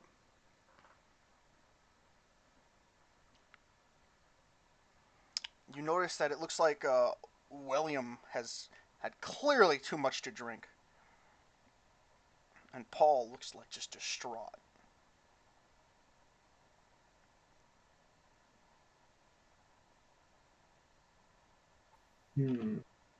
What was this fight about? William pointed at Paul, and he, like, through a drunk voice, he says, I spotted Paul with papers that look like Billiam's handwriting. When I confronted him, he was being elusive as to why. And then he Well, runs away. Or doesn't run. He storms off. That's what I meant. Drunk, angry. I'm going to put a hand on Paul's shoulder and ask him about these papers. He's clearly distraught, and he goes, The day before, I asked Billiam to help me write a love poem. William spotted me practicing and reciting the poem and got angry. You, you can keep the poem. It makes me sad now. He hands you the poem. All right. It's clearly in Billiam's handwriting.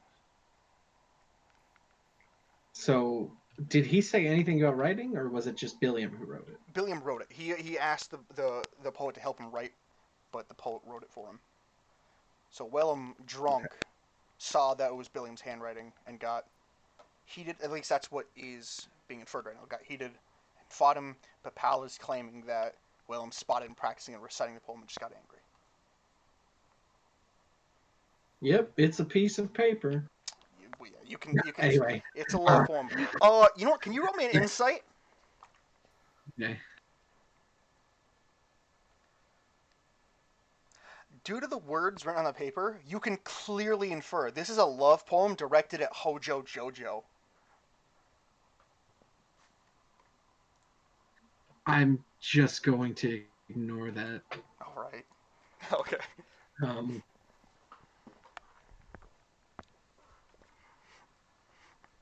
maybe I'll hold on to it and give it to Hojo Jojo.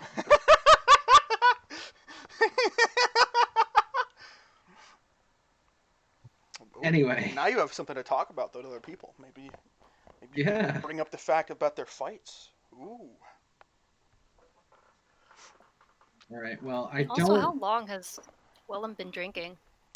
It seems like he hasn't stopped since the news first broke. It seems like he's been like pounding, pounding, pounding.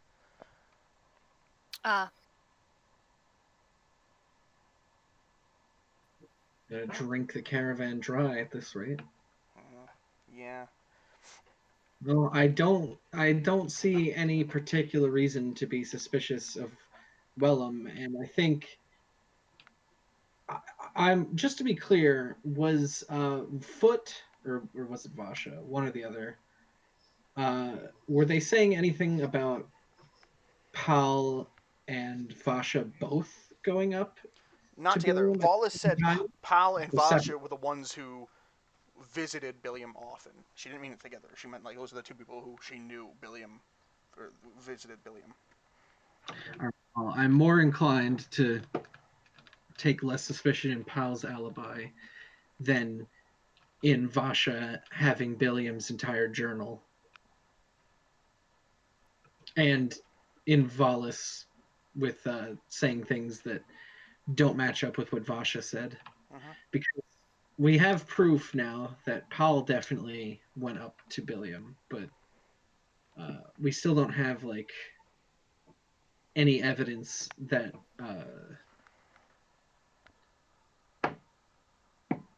that Vasha spoke to Valis. I think that was that was the part where we were uh, Right. The fact that Vasha didn't mention it, suspicious. but Wallace Yeah, did.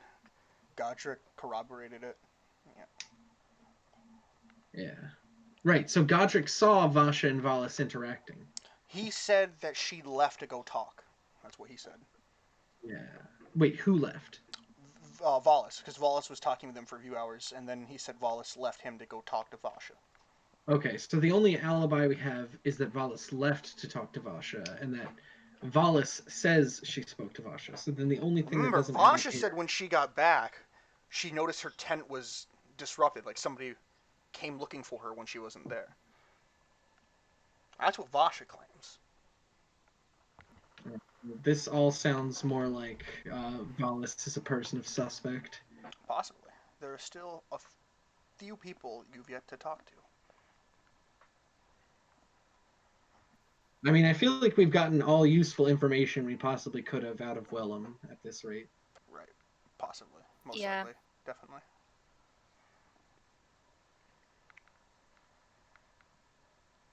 So that leaves Ippen. And Hojo Jojo. Yeah. All right, then we're gonna go up to Ippen first, since it seems like Hojo Jojo is he is closer to us. So Ippen is near her supply cart. She insists that all of this wouldn't have happened if Vasha had better organized the watch. She points out that Vasha had been acting a bit on edge, especially after the situation with her husband. Because he's dead. Uh, Other than that, she says she doesn't know anything else about Billiam other than she knew he kept to himself. Uh, but She did say. She says she did overhear him saying horrible, hurtful things to himself. And what? She's saying that she overheard Billiam say really horrible shit about himself to himself.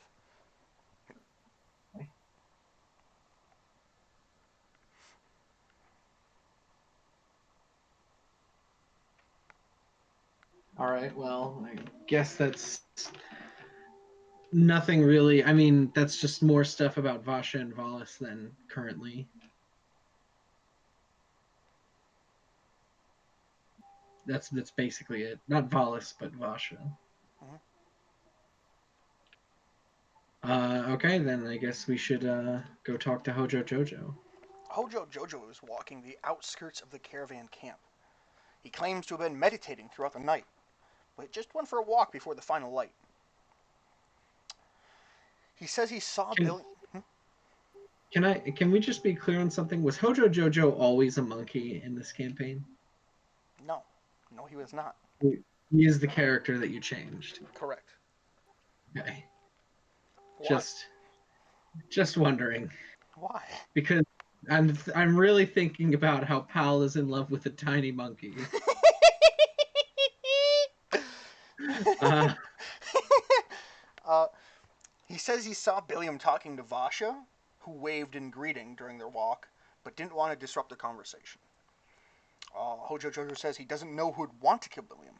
He kept to himself, Billiam did. Though Hojo Jojo says he did see him often talking with Ippin and Valis.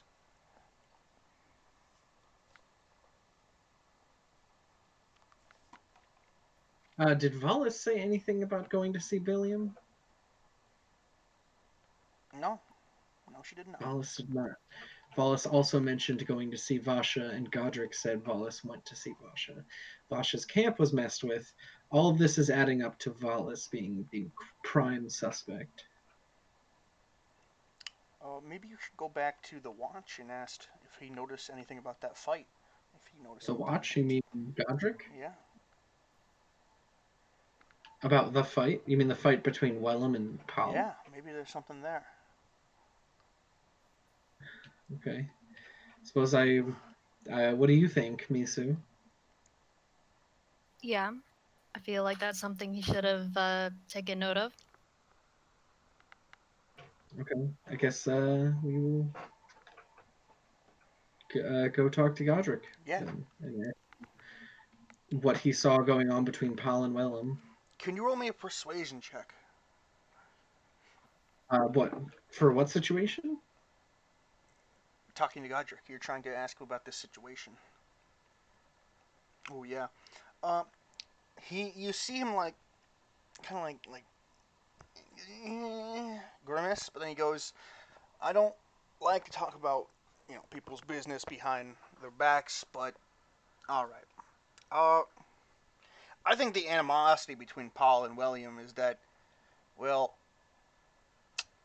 they both have affections for Hojo Jojo, but keeping it to themselves."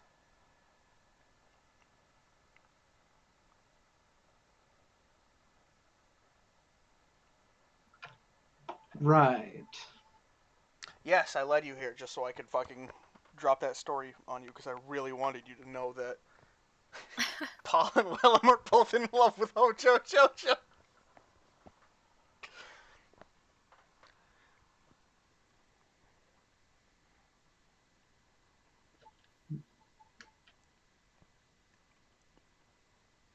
Anyway,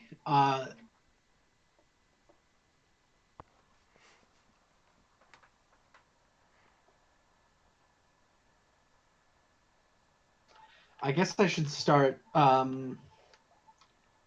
mean, maybe I should talk to another character before confronting the prime suspect. Like, about the suspicions or something. Oh, maybe. Is there someone you can Hmm? definitely trust, though? I would. That's. Yeah, that's a good question. All right, I'll talk to my horse about it. I mean, you got Mizu right It here. is in response. Don't forget about Mizu. What was Segrin's story? What was what? Segrin's alibi? Segrin? Segrin Hall? He's Or is he dead. not in the caravan? Oh, Where do you see? wait. Where do you see Segrin? Vasha Hall's husband. Yeah. Oh, right. Yeah. Segrin's the guy who died in the barn. In the fire? You can Yeah. go back and ask him. Yeah. Do you have speak Yeah, with? just communicate with the dead. Do you have speak with dead We need spell? to get some pictures, so. William, who killed you? Do you have to speak with dead spell? If you did, that would have been really I do helpful. not. Yeah. I don't Yeah, think but it's a we very high level we spell. would not have given the whole day's ride back to the inn, and then. Well, you could have asked Billiam. Yeah, that's true. Logical. It's not a spell you guys would have. Don't worry. Yeah. Yeah. Okay then.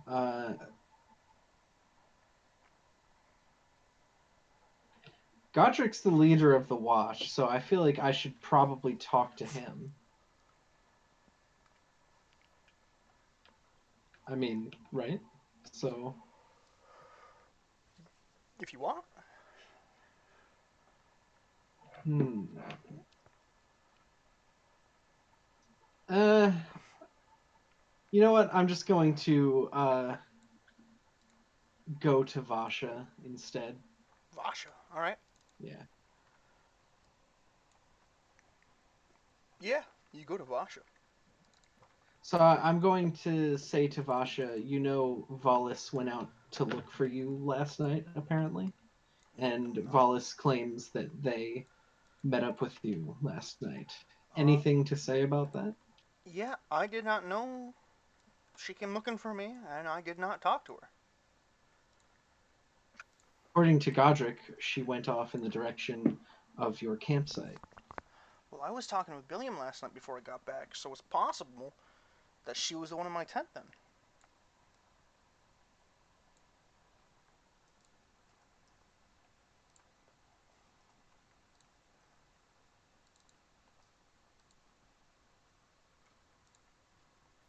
Notice anything odd about Volis the last time you ever spoke to her?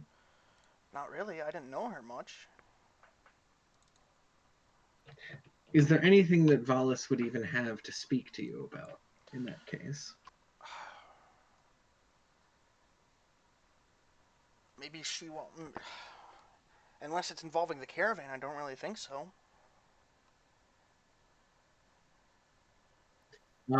So also, who was it that said something about like Vasha like making mistakes with the watch or something? That was Ipon, right? Yep, Yeah. Ibon says if none of it would happen if Vasha had better organized the watch. So Godric is on watch. He is not the leader of the watch, but he is the one who is put on watch. Vasha is the one who schedules it, according to Ibon. So Vasha has made it somewhat disorganized. I guess I'll ask Vasha to confirm whether or not they organized the watch. I did organize the watch. I thought Godric would be the best. I mean, have you seen him? Who's gonna mess with that guy?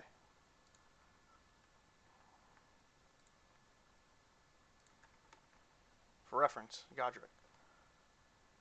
Yeah. Uh,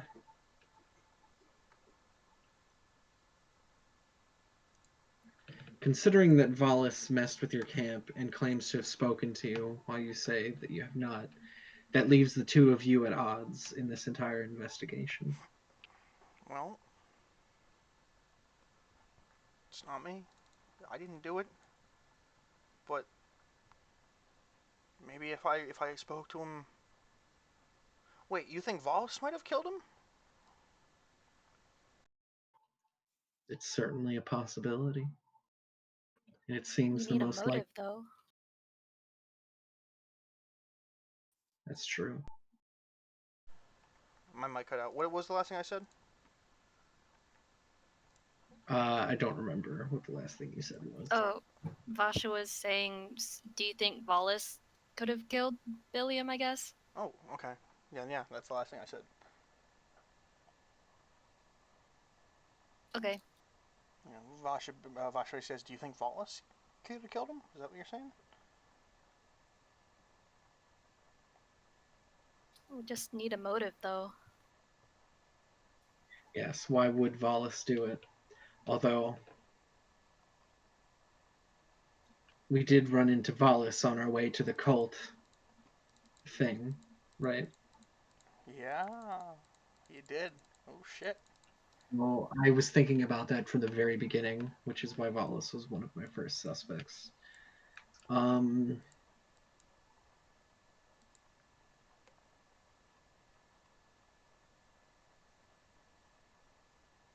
all right, well, considering all of the implications of the situation, I think that Volus is the most likely suspect, though I can't say as to why Volus would do what she did. It's the only thing that adds up.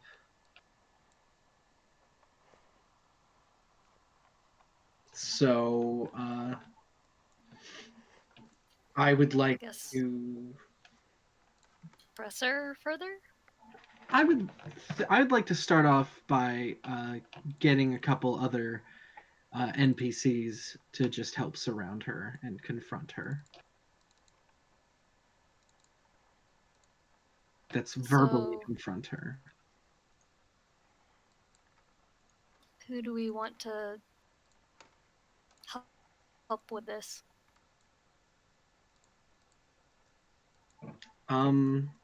I was thinking that probably Goran and Godric would be a good idea to bring along, and probably Dara, since Dara is kind of helping organize everything, as well as Vasha, since Vasha and Valis Do remember, conflict. a lot of these people are not fighters. If It you are puts, right with Volus, you would be putting them all at risk. if it puts them at risk, that's a them problem, I suppose. What? We're all at risk.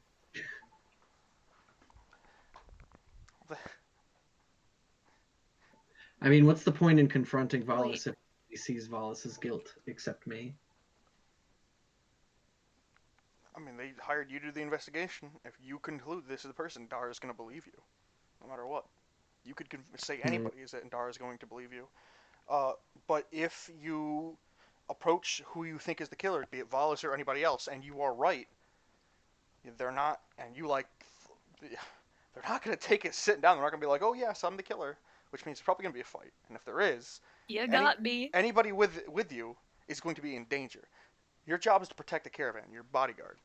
If you if you bring people and Yeah, they but get like we're all in the caravan, so there's going to be people within like 10 feet of her no matter what, surely. right, but she's not going to go. Nobody's going to go attack random fucking people if you're the ones accusing them. They could have just killed you and say you're the one who did it, and then falsely accuse them. There's many things they could do. They're not going to just attack random refugees because there's no refugees just randomly standing around. They're all at their own caravans.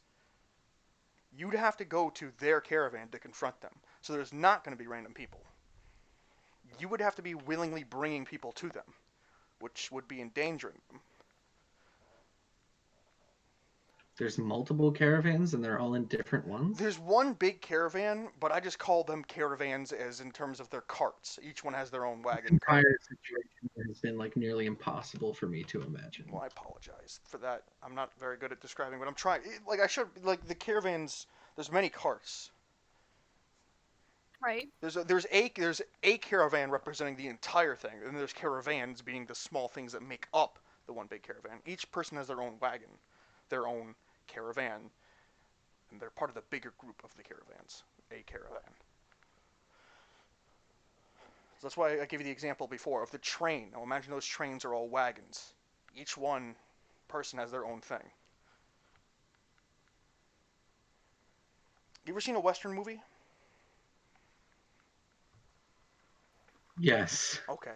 So there's certain Western movies where a ton of No, I wagons. can picture that. I can picture that. We don't need like the 40-second explanation of that. I understand, but I'm just saying like she's going to be around people, so they're going to be in danger no matter what.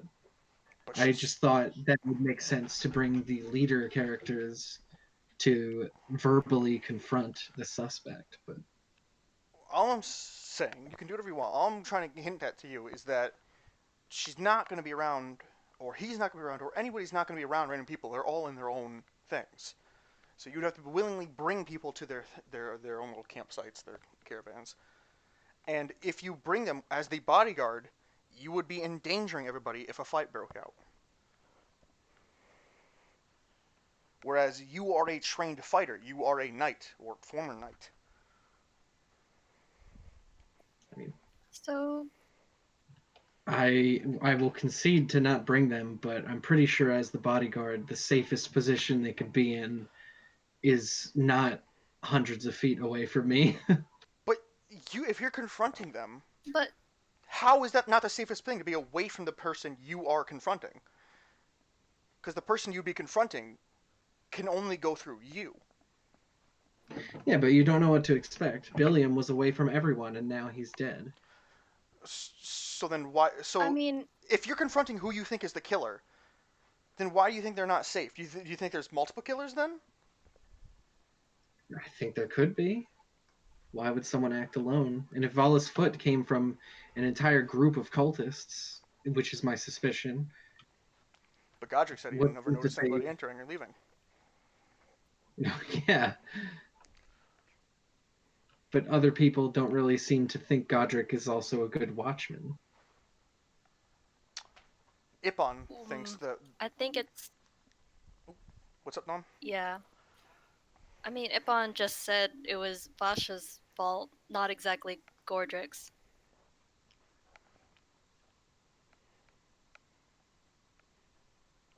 True. Ippon did say that Billiam might not have died if Vasha scheduled the watch better. She did not say Godric was bad, however, or that he failed. Just that Billiam probably alive. Fucking, he had a smarter watchman. So you could take that as in, yeah, maybe Godric's wrong, maybe he's not. I just don't see your thing of how they are safer if they're closer to you when that is throwing them in the line of fire. Like, she could take one of the witnesses hostage, and then you'd be in a hostage situation. Assuming she is a cultist, if that's right. Remember what you do know about the cultists. They can straight up summon demons using people. Yeah, after doing a ritual I don't know the length of with multiple That's other right, cultists. you don't know the length of. What you do know is one of them was alive and they were turned into a demon, or a demon spawned from them. All right, well, we'll just confront Valis. Sure. Get to Valis' tent. Cabin. Caravan. Thing. Can I help you?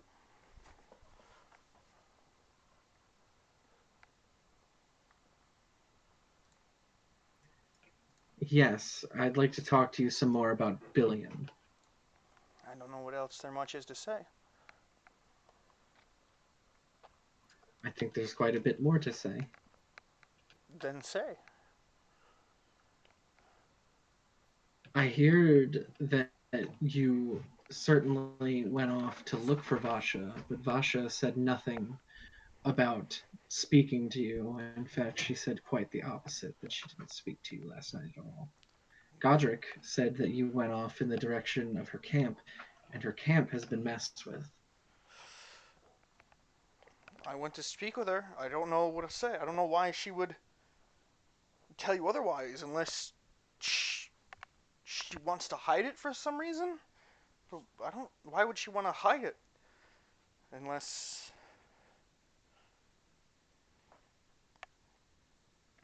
What Do you think maybe did you she. two speak about? Well, like I said, about how I could further help the caravan. After all, Vosh is not very good on scheduling watch duty, especially now that her husband's dead. She hasn't been, all there. She's been rather on edge and erratic.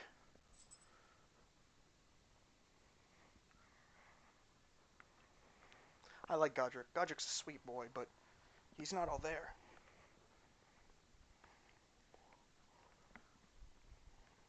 How so? He's dumb. He's dumb. I'm sorry. He's dumb. He doesn't seem very stupid to me.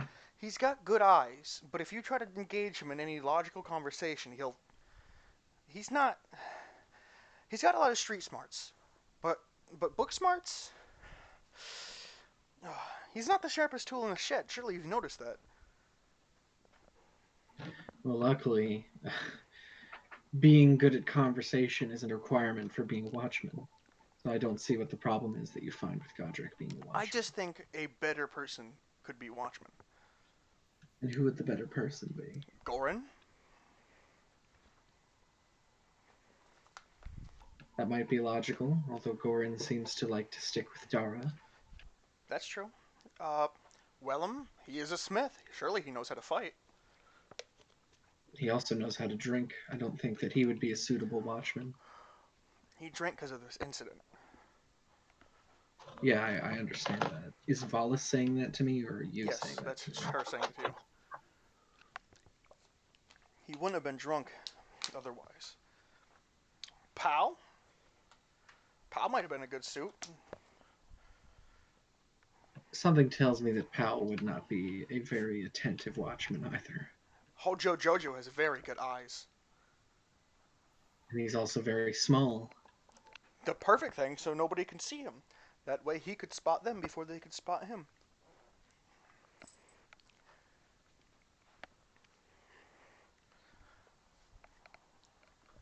We'll need a somewhat imposing watchman.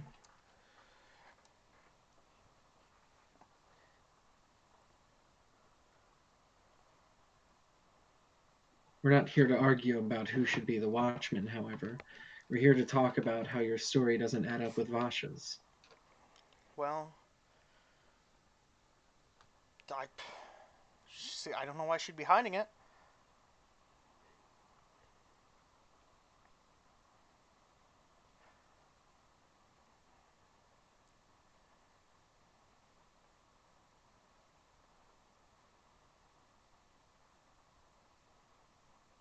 I don't know. I'm not really good with this back and forth. I already feel like pulling my sword out and cutting her.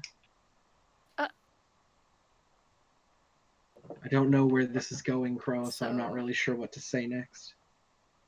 That's up to you, man. It's all up to you.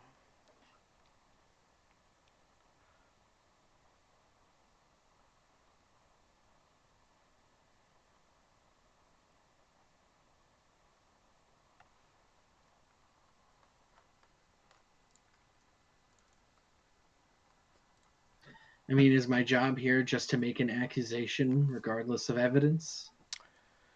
I mean, Your job is to bring them to justice.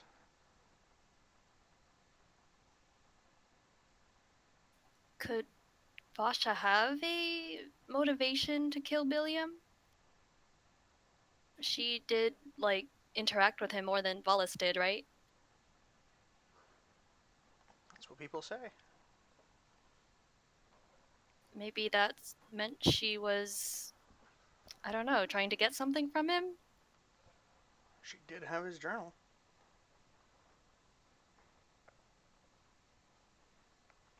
When you went to speak to Vasha, what did you talk to her about?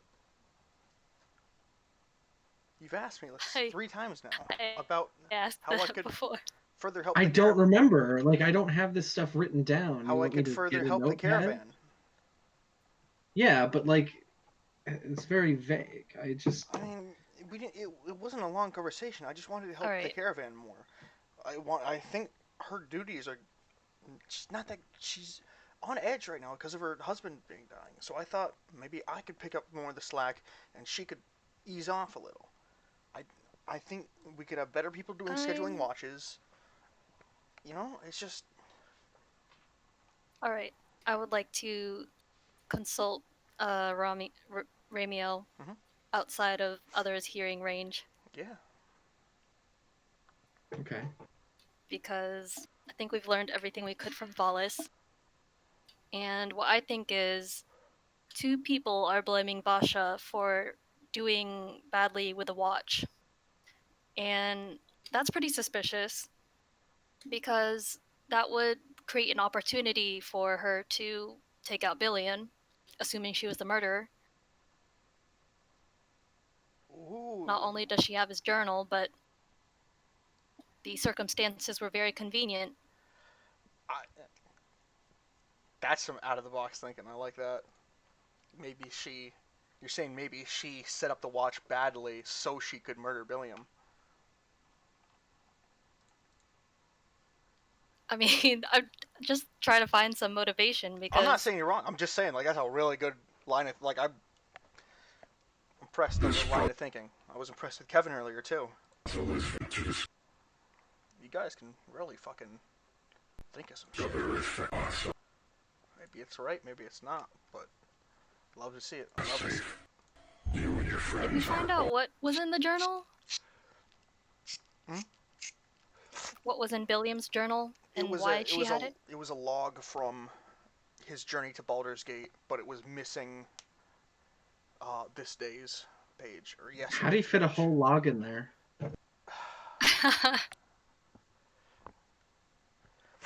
You cut it into thin pieces. Kevin, if only you were this quick in actual conversation and not quips.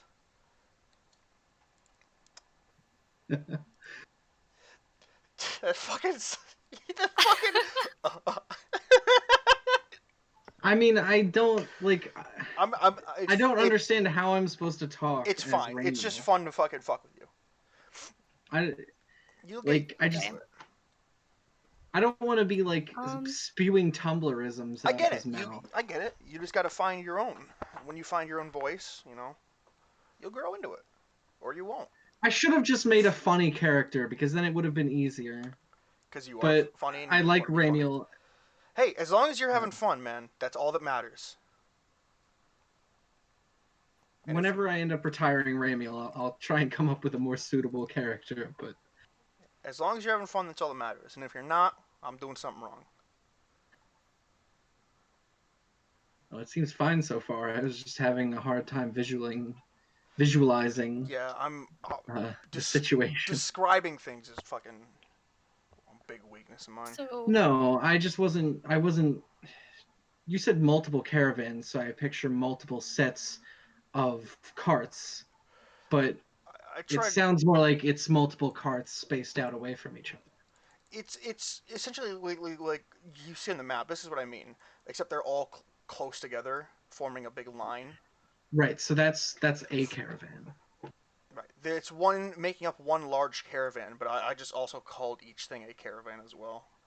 Big fuck up on my part, probably too. Okay, that's where the confusion was. I was picturing several trains rather than one train. Yeah, I was basically calling each train cart, a train as well as the larger train as a whole. Okay. Well, that makes it a little easier.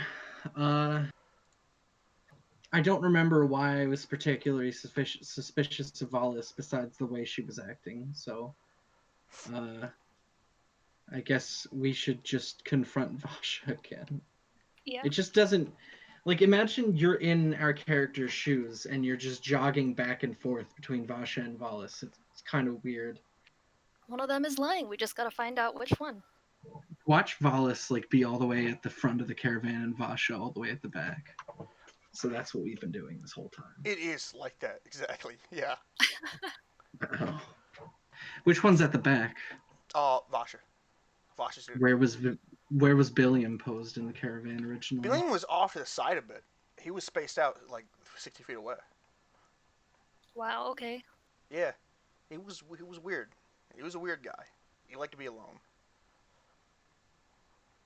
Well, I feel like if Vasha was at the back and Valis Billiam wasn't directly at the front, but she was around the middle.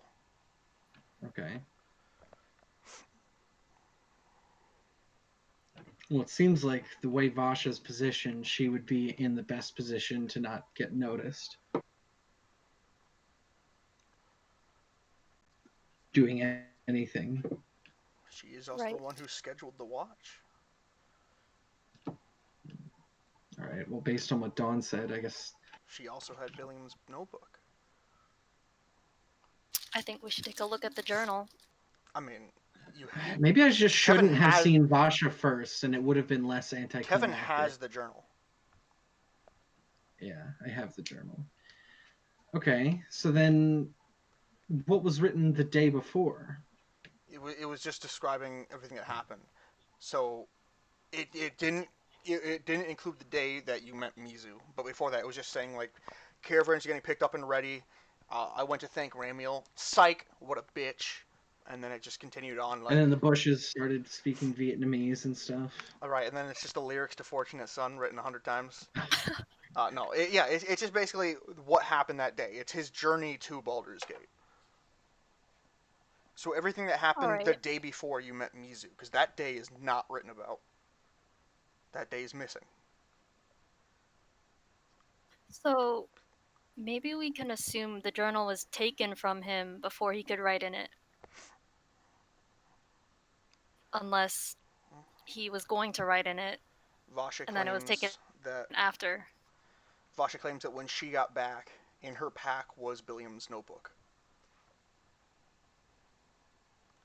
It's just weird because like that is the most like ridiculous explanation for having someone else's stuff, but I didn't think that that would just be her actual explanation if she really took it.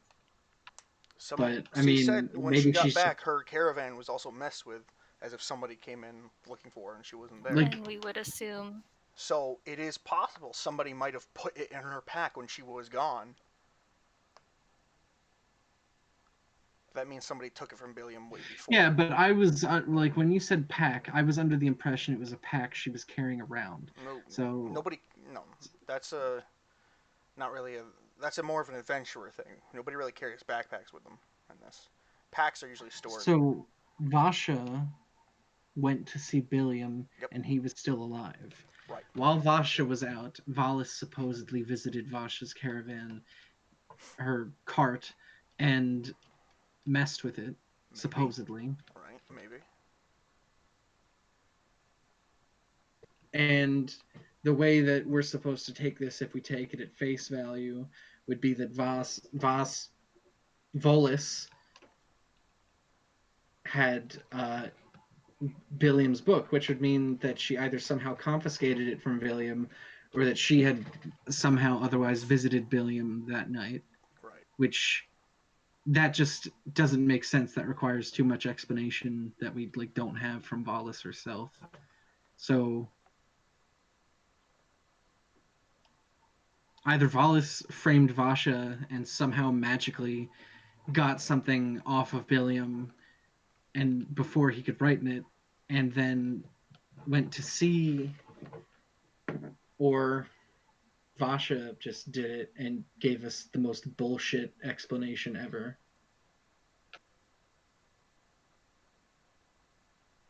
Like Vasha took his book.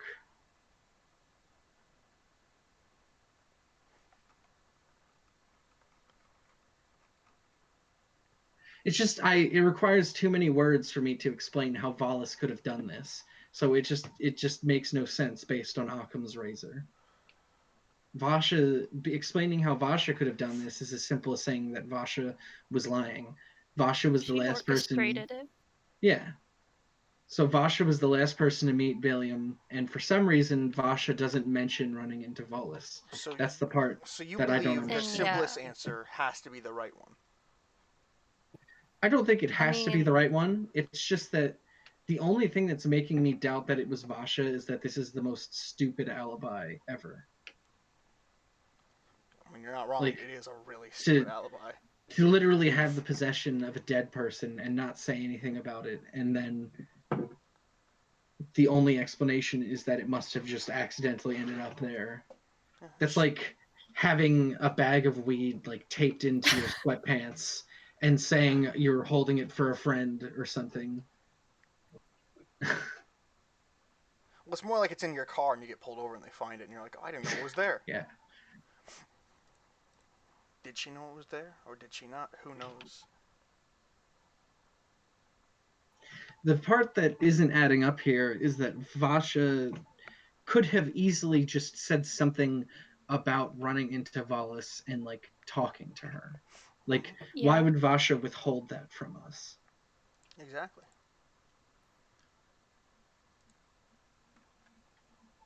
I guess unless Vasha didn't want to draw attention to the incompetence of her setting up the watch, but that seems more suspicious than just admitting what Volis was talking to her about. She could Vasha, if she's the criminal here, could have played dumb, could have just been like, "Yeah, I was really incompetent," blah blah blah blah blah. I don't.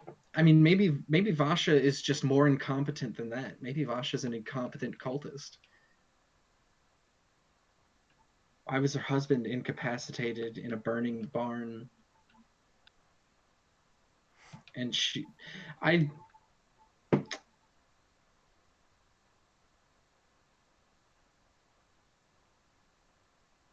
there's too many factors to consider here. So I guess the most logical conclusion then, even though for some reason a bit ago I felt like Volis was the most logical conclusion, it seems like Vasha is the most logical conclusion.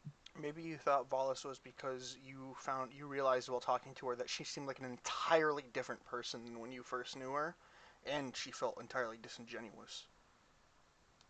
I mean, I had like a really wild imagination about why that would be, but like what if something is up with Vasha, like maybe people who've met with her, like something Vasha has done to them. Maybe Vasha did something to Volus, but then why would Volus mention talking to Vasha and Vasha not mention it? Like that's the part that I'm trying to understand. Mm-hmm.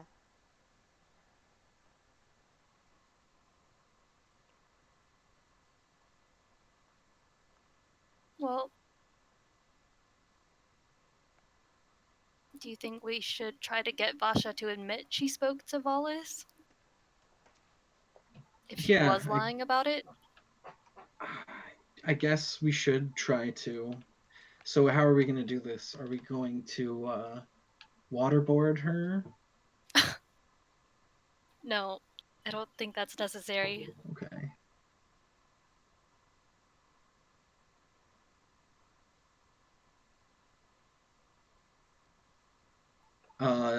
Okay then. I guess we'll just walk back up to Vasha and just tell her that we need her to, fess up to like what happened when she met up with Valis. She's not admitting to meeting up with Valis, but we've got to get her to at least confess to that. Right.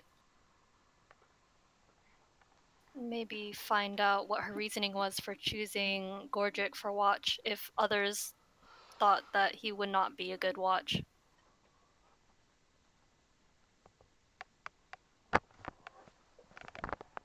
I mean, you want a good watch, just get Rolex or something. All right. I guess we're gonna do that then. You guys get to Vasha.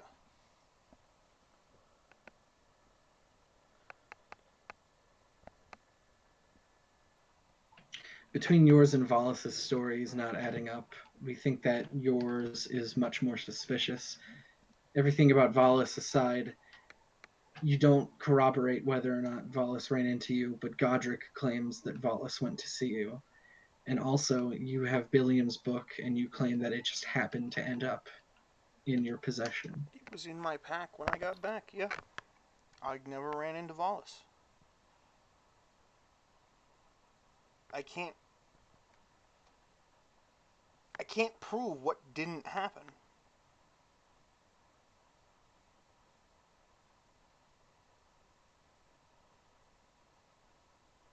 I don't know what you want me to do.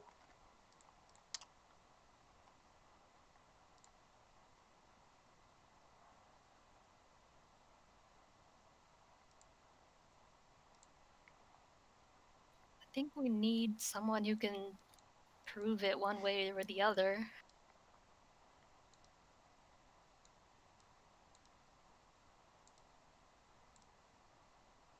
Goran and Dara have nothing of worth to say. They have no idea now. Ippen had some information, but probably nothing more. Paul only mentions writing love letters for a tiny monkey As you that is guys are, smaller than his penis. they're not. The monkey's not tiny. Isn't it? It was sitting on her head, and then like, It was small, but it wasn't tiny. okay, all right. So it's big enough to be a catcher. I understand. I'm just saying, some people like monkeys. Anyway, as you guys are talking amongst yourselves, you hear like your name being like yelled out, like outside. Like someone's yelling your name in particular, Ramiel. Mm-hmm. So, let's go see. Who does it sound like? Oh, can you roll perception?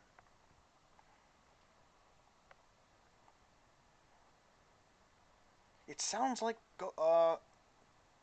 Gordrick. All right. I guess I don't know. Maybe I should just convince Vasha to come with us and not leave Vasha alone there, or because considering I'm still suspicious of Vasha, I don't exactly want her getting away or anything.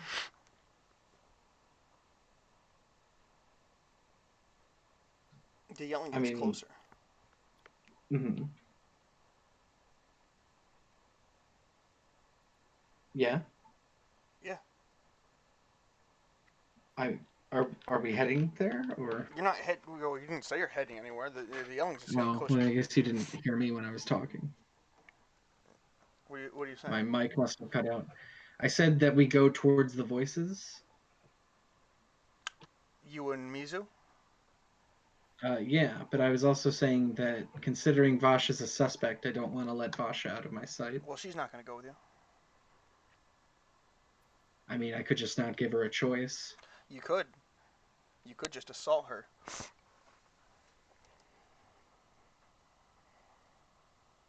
What do you think, Misu? Well, Eventually, as long as she doesn't go anywhere. eventually the yelling is right outside now. I guess I'll just call out to Godric and ask him what he wants. He yells, "Oh, thank God! Wallace and Wellum are missing. I can't find them anywhere." Oh. That's not good.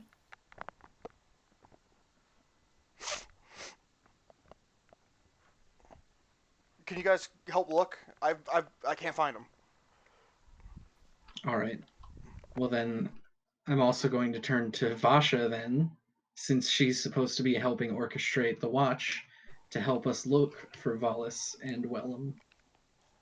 She doesn't have to come with us, but surely if Gordrick is capable of looking, then the person who's supposed to be organizing the watch is capable. I'm, I, I don't understand your logic. I don't like if people are suspect, you shouldn't be letting them out of your sight. Right, I get that, but I don't understand the logic. Like, if the person she hired to do the watch can do it, she can too. What the fuck is that? What? If she's in charge, I'm saying. She just schedules who watches who. She's not.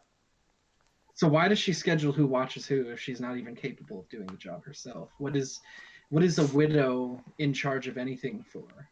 That was the Like role what's her assigned. skill set? That's a good question. That was just the role assigned to her.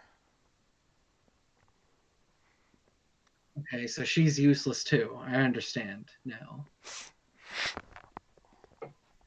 Okay. Godric says, like, look, I've looked everywhere. You guys got to do it.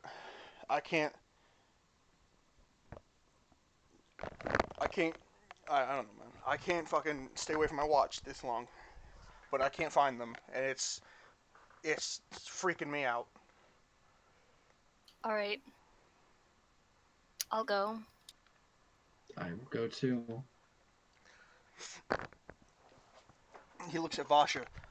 Lady Vasha, stay here. It could be dangerous.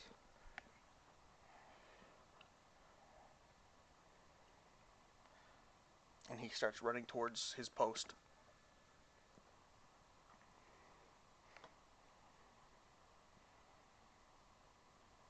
All right then.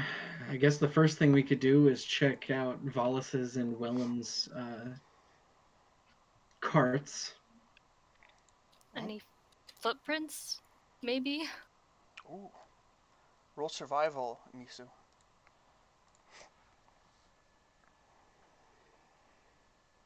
Yeah, but where are we when we're doing this? So, I'm gonna say you guys get to Wallace's tent first. Because you're closer there. Uh,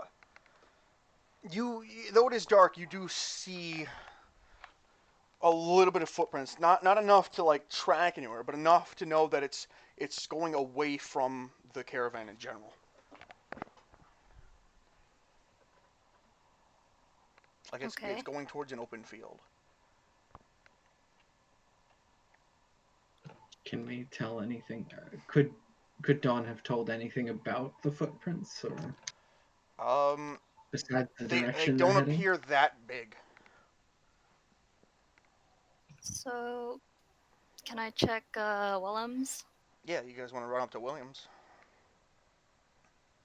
Takes you, a little bit to run up to Williams. You get there. He's missing from his tent too, though that's not surprising. He was completely drunk and stormed off talking to Paul. You're not really even sure he went back to his tent in the first place. Right. Should I do another roll or? Um, if you want, but I can tell you right now, you're not gonna find anything there because he wasn't there in the first place. Right.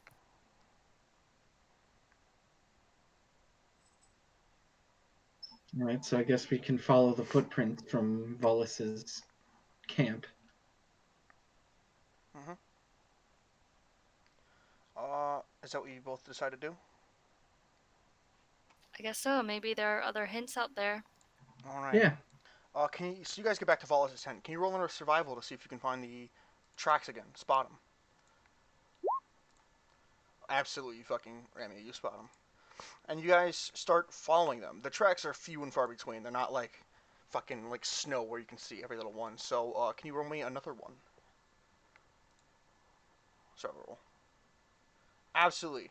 And you continue onwards, and you can pretty much make it there. Uh, and you see up on the hill, you see not really a shadow, but more of you see like the outline of a person, a little bit far away. Can we tell anything I about would the like. outline? Oh, Oh, I mean, go ahead. no, you go ahead. I was just gonna say I want to try sneaking up to get a closer look. Absolutely. But if we can already tell something about them. Uh, well, roll. What's your past perceptions? 16 is a 16. Ramiel's. Yeah, mine's just 11. Yeah. Ramiel, you can tell it appears to be the outline of a female. I instantly have my day ruined. As if it wasn't ruined already by having Dawn with you. Haha. Never. Anyway, Also, I didn't really catch the description there. It appeared to of be a like the female. outline of a female. Okay. Can I sneak up? Absolutely. Roll me a stealth roll, please. Wait. Ooh. Wait. Give me a minute. I have to roll perception for Volus, or passive at least. Her passive perception is 11. Let's see if she notices you. Ouch. She turns around at the sound of creaking. You don't notice much. You just see the outline still, and then the figure starts to run away. Oh, after them. Okay. Hang on. Well, I'm on my horse, right? So I can just run her down. No. No? No. You're on your foot. I'm on one foot. Does Vollus have the other for her last name? Can you roll initiative, please? Oh, heck.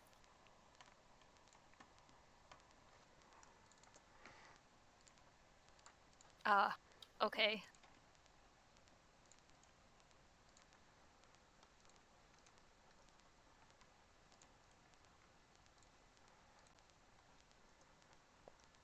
An initiative for your drifter.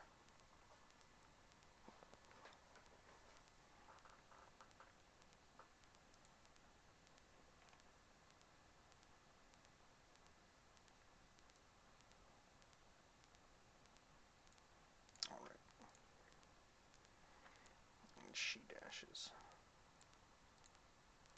All right, Ramiel. All right. Well, I can dash too, right? Yep. So 60 feet. I'll, I'll just move in her direction, and then I'll also dash after her. Yeah.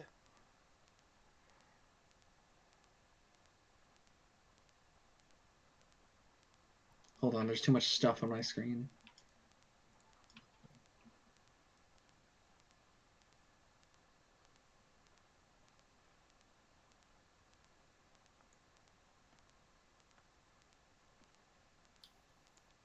How was my regular movement? It's 30, so you can dash 60.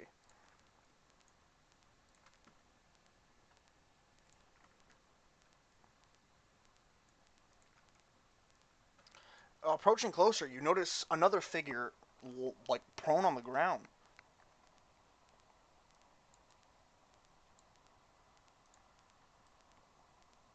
Yeah. So you can see a figure prone on the ground now, from where she ran off. You're not close enough yet. All right. Is that all you're doing? That was your action and your movement. Well, yeah, that's all I Alright. can do. Drifter's turn. He'll also run and dash. So he can dash as a bonus action too. So he can actually dash 60 as an action, and then dash another 30. Wait, 60 as an action? So dashing is an action. Yeah, no, It, no, it no. But doubles what your was my regular movement? 30. Oh, so it doubles. Okay. So he can move as an action. He can move his 60 because it doubles it. And then as a So he bonus, can dash 60 and then he can bonus dash? yeah, because he has cunning action. So he can move an additional 60.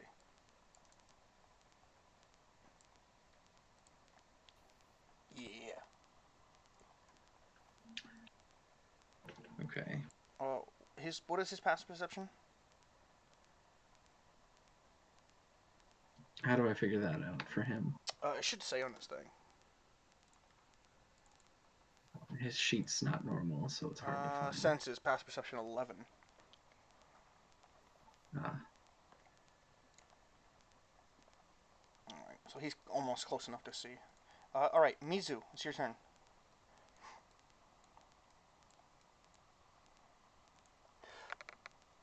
I guess I'm also moving ahead. Yep. Dashing? Yeah, I think you have 35 movement speed, so you can move 70. How do I shrink the icons in Roll20? Hit the cogwheel, scroll down to where it says player video / avatar size, click that, hit small. Or name only.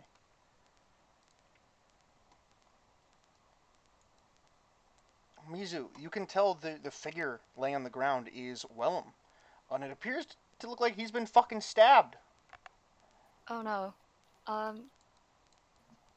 Can I tell if he's alive still? Roll a medicine check.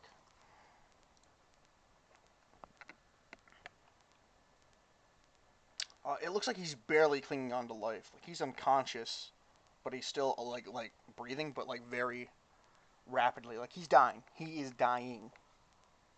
Oh heck. Can I use healing word? You can. It's a new day, so you have all your spell slots back.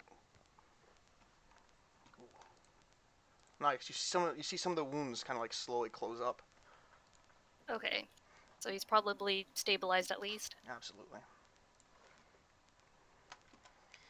You start to hear some infernal chanting as from the ground, like figures appear.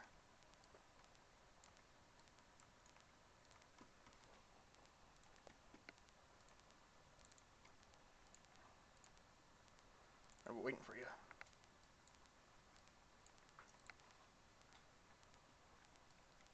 Volis chants something in a infernal language, and then throws a dagger at the drifter, but completely fucking misses. Well then. Rami, it's your what turn. a fucking joke. Okay. I mean, I'm just gonna dash up to them, right? So. Mm-hmm.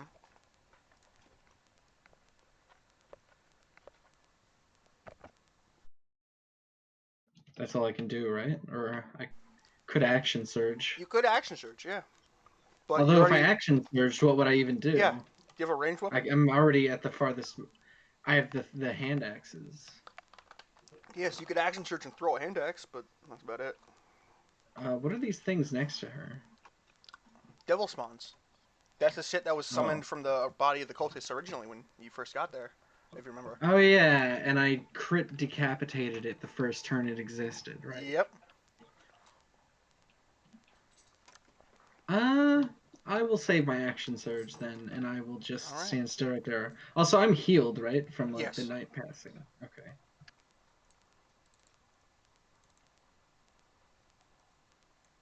Oh, but I have my drifter next to me, so I at least have some current advantages in melee combat at the moment.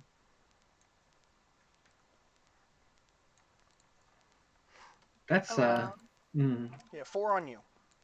2 with advantage because they're flanking you. Which two are flanking me? The right and left one. Yeah. So as long as I just kill one of them. 21. No, sorry, that's a dagger. 19, 22, 12, 19. What they have? How many of them have advantage? 2. So the first 2.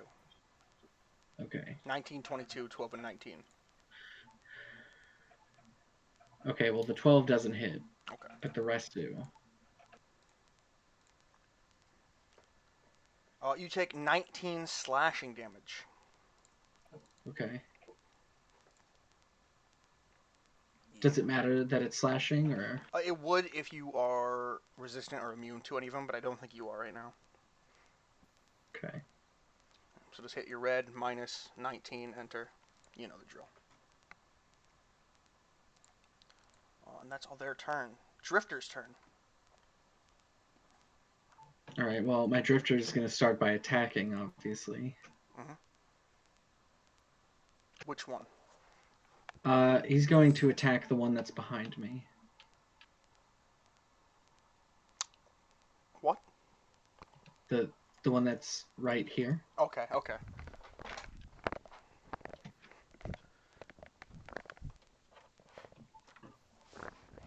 Excuse me, whiskers. Alright. Roll his. Yep, there you go. Let me check his AC after I plug my headset in because it's dying.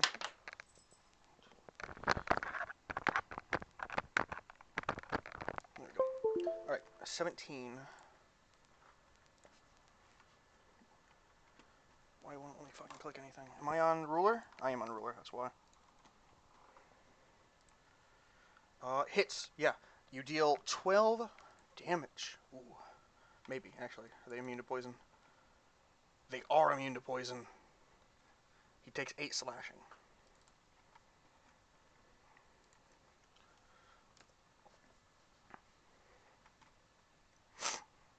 Mizu, it is your turn.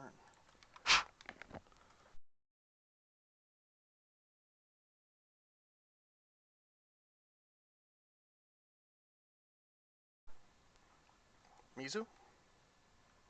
Yeah, I just trying to see. I guess I'll move that close. Alright. Should be in range of everything. Is that all you're doing?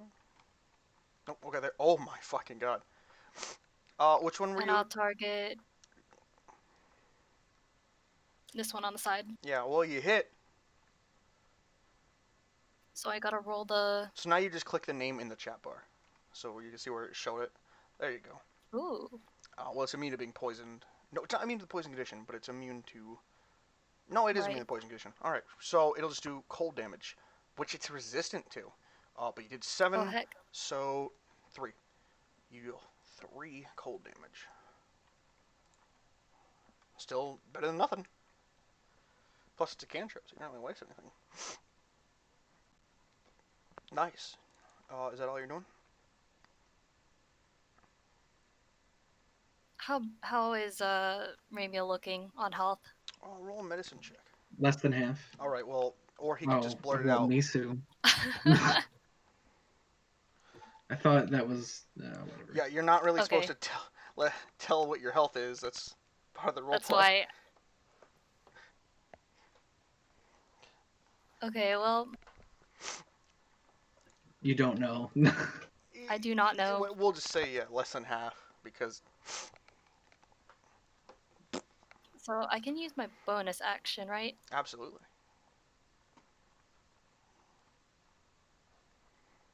And give that on Absolutely. Ramiel, Ramiel. you gain 5 health. Okay. Plus Thank 5 you. under. Yeah. Alright. That's your full turn, I assume. Action, bonus Yep. action, movement. Yep. Alright, I think you have 1 spell slot left now.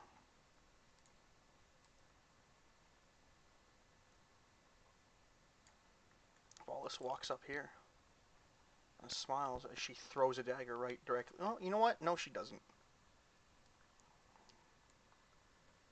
She's gonna cast Hold Person on you. Oh? Absolutely. Oh, is right. Can you make a Wisdom saving throw, please? You fail. Yeah. You have become paralyzed. Which means I can't move. So paralyzation is a really bad status effect. I will tell you exactly what it does when I get it open. Well, Roll20 can be really slow. Okay, from what I remember, it's you can't do anything at all, and attacks have advantage on you. Oh Let's see what no. it is. Okay, here we go. Paralyzed.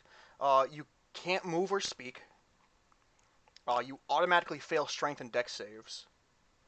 Attack rolls against you have advantage, and any attack that hits you within 5 feet is a critical hit. Oh no.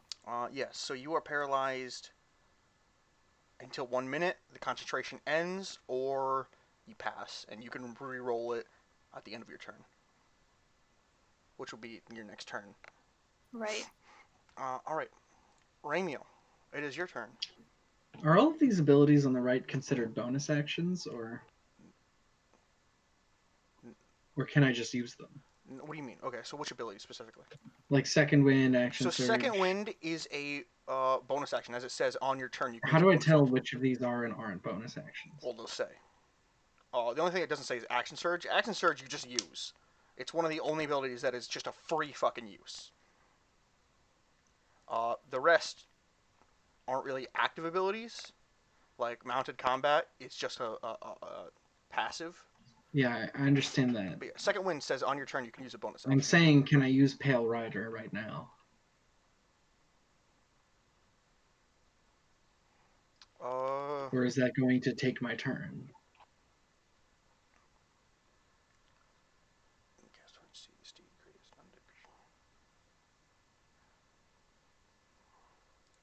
Give me a second. It says you can cast Find Steed, so I'm looking up Find Steed, the spell.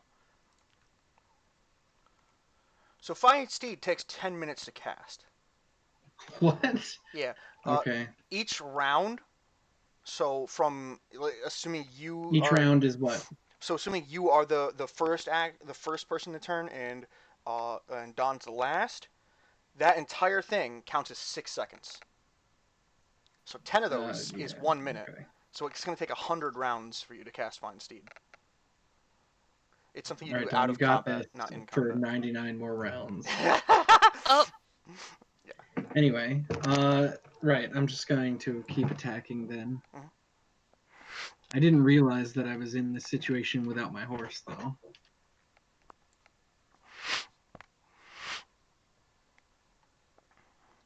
All right, well, I am going to attack the one that has already been attacked, I suppose. Absolutely. It's dead. You slice its face off. And what about second wind? Bonus action. You can use that as a bonus action. And then what about action surge? Yeah, it's just a use. So I can just use that, okay. Yeah. All right, then I'll use second wind. All right. So yeah, you're level 3, right? Yeah. You gain Oh, Jesus Christ! You gain 13 HP back. Yep. You got the highest roll. So I gained like 18 health, No. and I lost 9. No, Dawn healed me for 5. Oh, you mean in total? Okay. Yeah. So I lost 1 hit point, and I've killed one. I'm going to use second wind, and I'm going to attack one of the other ones to my side. Well, you already used second wind. What do you mean?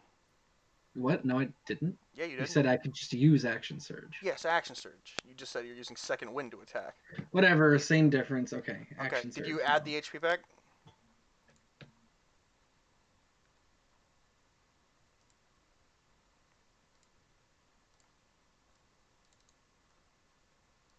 Yeah. All right. Yeah. Okay. You use action surge. Which one are you attacking? Okay, that one. This one. Gotcha. Ooh, yeah. You stab at it, dealing 10 damage. Fucked up, man. What did they ever do to you? Besides, gather around you and beat the shit out of you. Bite me. Eat my shorts. There we go. That'll make it easier. Alright. This devil spawn is going to telepathically know what Volus wants and go over here. You're going to get an attack of opportunity, Kevin, as a reaction if you want it. Okay, yeah, I do want it. Roll your attack. As it's walking away, you can slice at it. You piece of shit. You kill it as it's walking away before it gets to Dawn.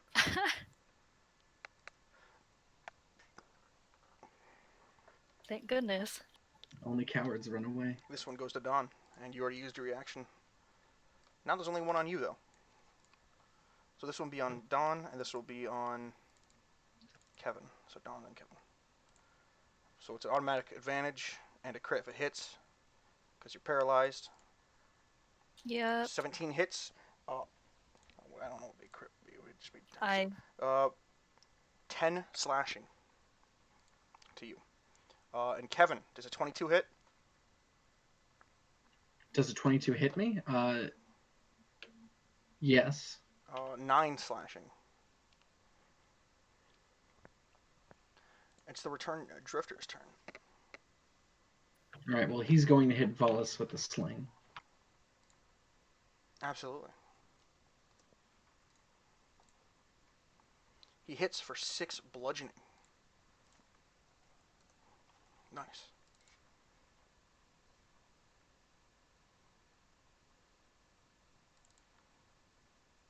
Is that all? I'm thinking.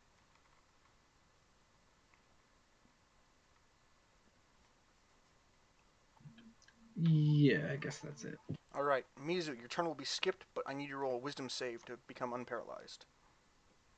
So I didn't break her concentration. Oh, that's right. Let's go. Well, it doesn't matter now.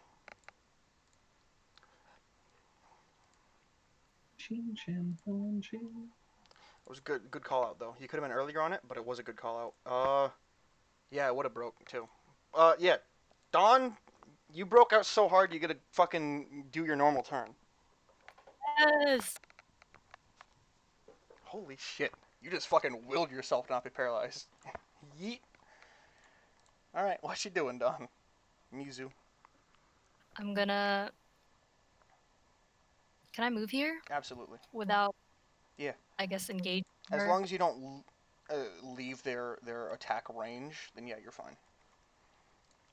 Okay, and for Thunder Wave, is that like the cube around me? Yes. So it'll be from, I'm pretty sure it's centered around yourself. Right. Okay. Let's do it. Yeah, go ahead. Yeah, can you click the speech bubble now?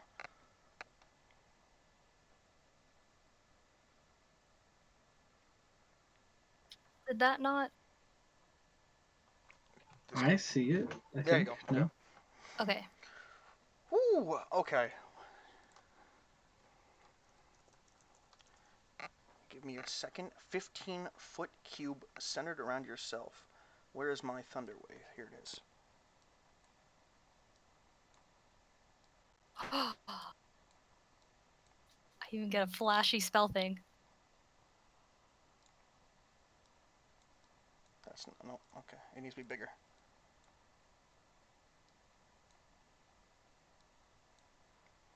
5, 10, 5, 10, 15. There we go.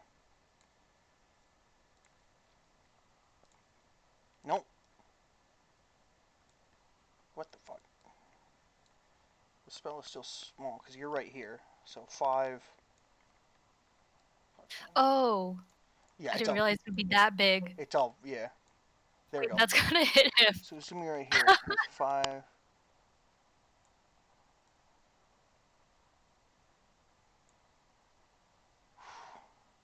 Bigger.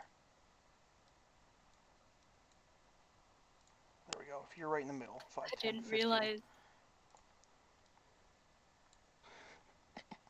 Yeah. That doesn't look like it hits me. It should be bigger.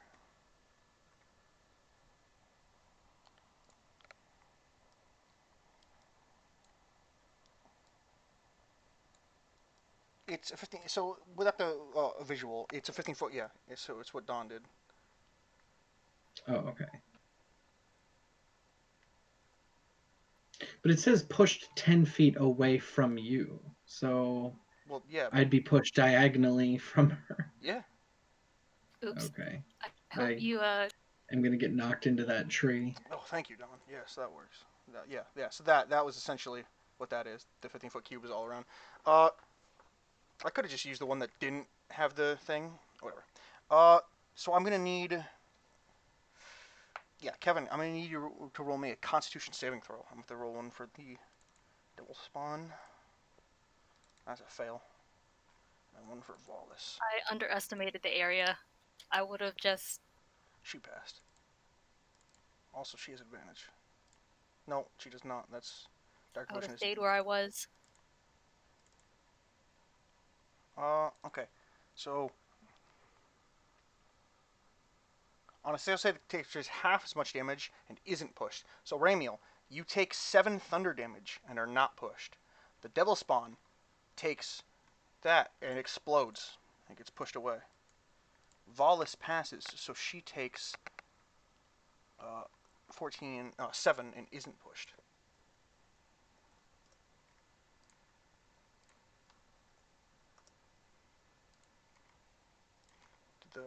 And the Drifter is going to need to make it too. It's okay, I'll cast Healing Word on you. You can't. That was your last spell slot. Oh, wait! Oops. The Drifter failed. The Drifter takes 4. Don't think you can heal a drifter. Just by the long rest. Okay, can I give him Bardic Inspiration at least? You absolutely can. Yes. Okay, you have one now. Was that 10 feet away? Yeah. Yeah. Okay. Diagonal feet looks weird to me. Yep. It's just 2 squares diagonally. All right, Kevin. You have Bardic Inspiration again. Is that your turn, Mizu? Yep. It's Wallace's turn. Oof. She's going to turn around and run up to Ramiel. So you'll have an attack of opportunity if you want with a melee weapon. Unless you have Oh, the yeah. Warcaster feat, but I don't think you do because you're not a variant human. Wait. You click the proficiencies. If you look at the attack list is directly in the middle. You'll see Rapier, Dagger, Ram, Vicious Mockery, Healing Word. There we go. Miss. Oh, well. You tried. It was a good try. Valis is going to cast Inflict Wounds on you, Kevin. Yeah. 8. That misses. Lucky that misses, because that does a fuck ton of damage, dude. Yeah, that would have been 25 damage to you if it hit. It's your turn, Jeez. Ramiel. Okay. Okay. Jesus. That's just pitiful. You see her eyes are like looking reddish and like she seems more demonic, devilish, infernal. Ooh, Who asked? that's a miss, Kevin. Okay. But Yeah, I know that's a you miss. have Bardic Inspiration. So So you could add a d6 to that. Oh. 1d6? Yeah. Would you like to add a Yeah, d6? to the attack. But I only get to do that once, right? Right, but she can I give it have again. more.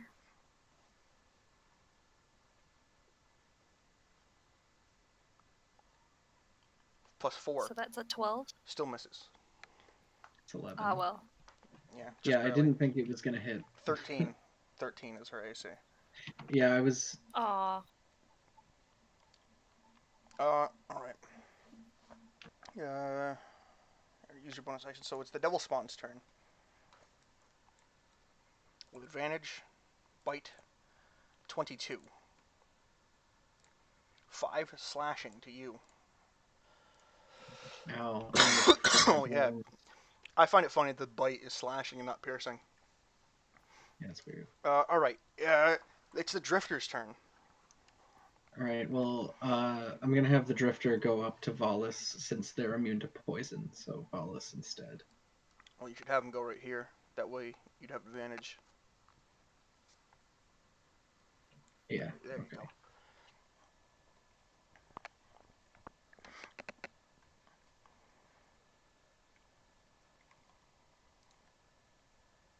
I rolled. Ooh, that hits. Absolutely.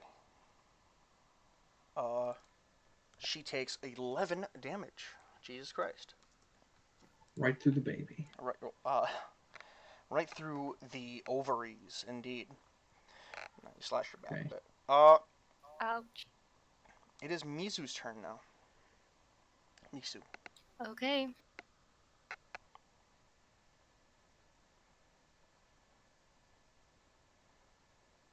I think I'll keep my distance and do Eldritch Blast at her. All right. Eldritch Blast. Absolutely. Can you click the actual thing now? Thank you. All right. Just make a con save. Pass. So nothing happens. Correct, because it's a. Oh, really? Yeah, cantrips, if they pass, nothing happens. All right. Any bonus actions you'd like to take?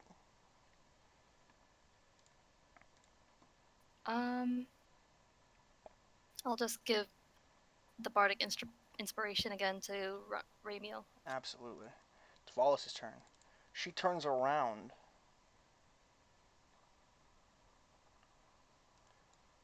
Sorry, I blanked out. For some reason, I started hearing the Drake and Josh theme song in my head.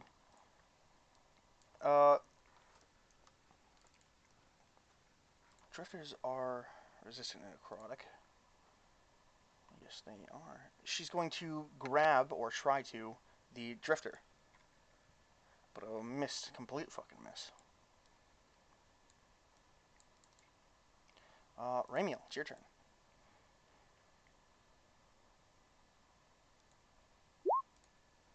You swing at who?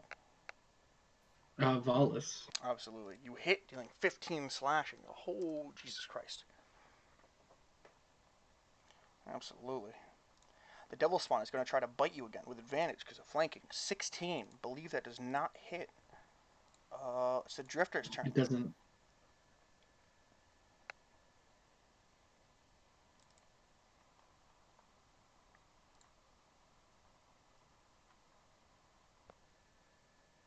Ooh, 9 damage to her. Absolutely. Injured. Mizu. Okay.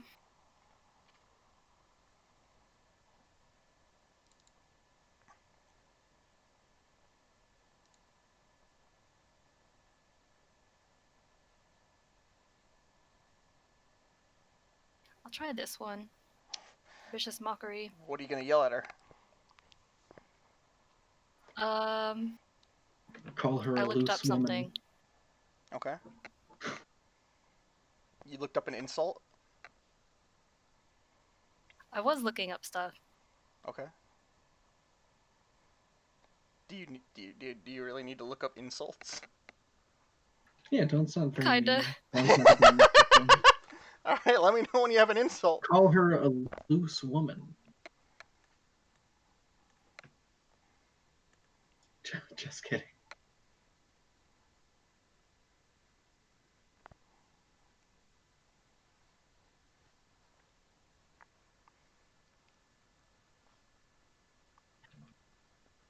Admonish her for putting ketchup on steak.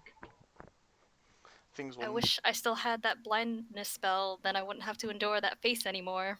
Oh. Ooh. All right, roll the actual vicious mockery now. Yeah, absolutely. What was it? That's wisdom. Pass. 1d4 emotional damage. Wallace's turn. Wallace is going to once again try to grab that drifter. Mm-hmm. 21.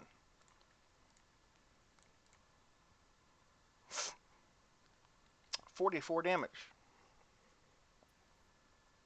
That's way more health than the drifter has. But he's resistant and necrotic. That's true. So he takes exactly the number that it says instead? No, he takes half. Yeah, which is... So he takes 12 damage? No, 44. 22? 22. Yeah, well, you'll notice that it says 24. But then it says high level cast. It casts at a higher level. So you add it together. I'm confused. So spell... Which number is both. damage? Both. Both. The original is 24, and then it's a higher level cast, so you add that too. So it's 44. So 44 halved. It's 22. Oh. Which looks like the exact HP your drifter has. No, it was definitely higher than that when I was just looking. What? It was like 25. Was it? I'll trust you. And then minus 22. Alright, Ramiel, it is your turn.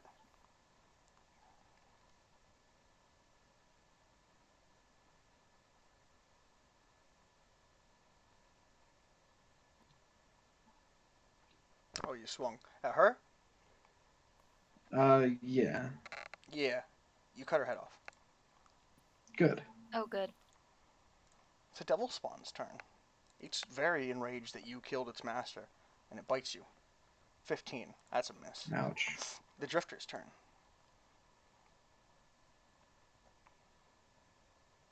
I'm gonna have the drifter step a certain ways away and use the sling on it. Mm-hmm. Absolutely.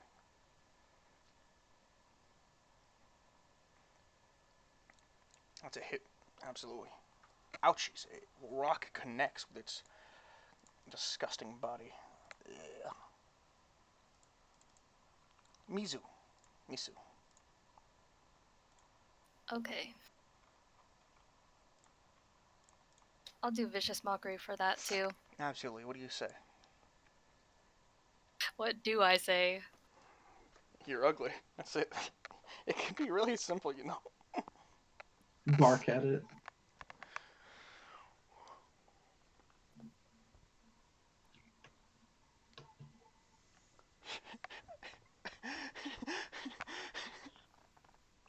It looks like a hand with a mouth in the palm. It is.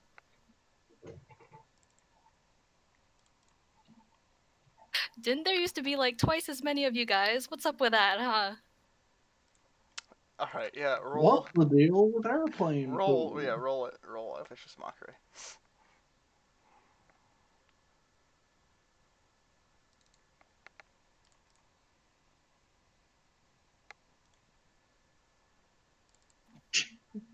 Nope.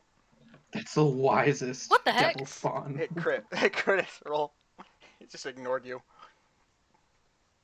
I see how it is. Yeah, Ramiel. Yeah, Yeah. It's your turn. I want to use animal handling on it. Just kidding. Oh my god. Get the Pokeballs. No.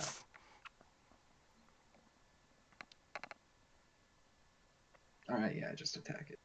Alright. You miss. I gotta walk my dog. You get an attack of opportunity, Ramiel. It's going straight. Alright, well, there we go. Ooh, yeah. Oh, jeez. It's hurt badly. It makes an attack on your drifter. Yeah, of course it does. it bites itself and dies. Combat is over. Bites its own tongue off. It and has dies. it Jeez. had 1 HP left and it bit itself. Yeah. Congratulations. Can we pause for like 10 minutes? Absolutely. We're about to end Okay. anyway. Yeah, I literally I need to go walk the dog. Go ahead. I should have done it Okay. 30 minutes ago. I'll be Go right ahead. back. I will get some food then.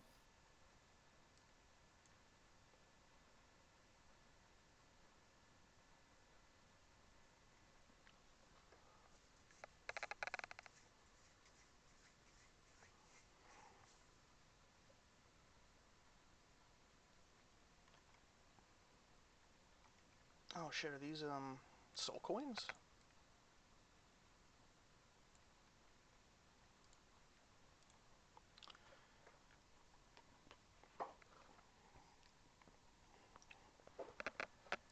All right. Alright. Uh, Savalas lies dead. Aw.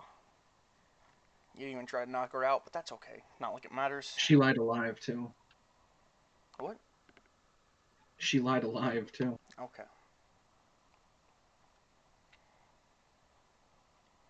What are you gonna do?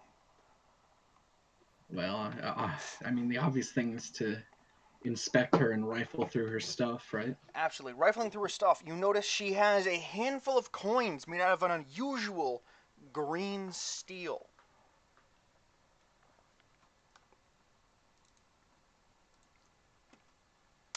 And, Mm-hmm. well, first off, let me put that in your inventory.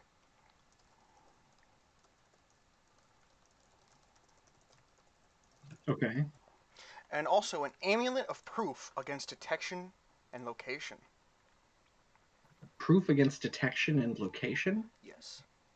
So, like, basically, it sort of helps with stealthiness in a way. When you're wearing it, you are hidden from divination magic. Nobody can discern your Okay. location through magic. I see. Is there a limit to how many amulets a person can wear? Yeah, 1. Hmm.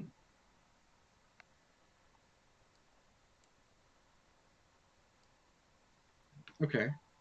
You get in the So pocket. she was wearing it and probably trying not to be found, Mm-hmm. perhaps. I suppose I pocket it for now. Although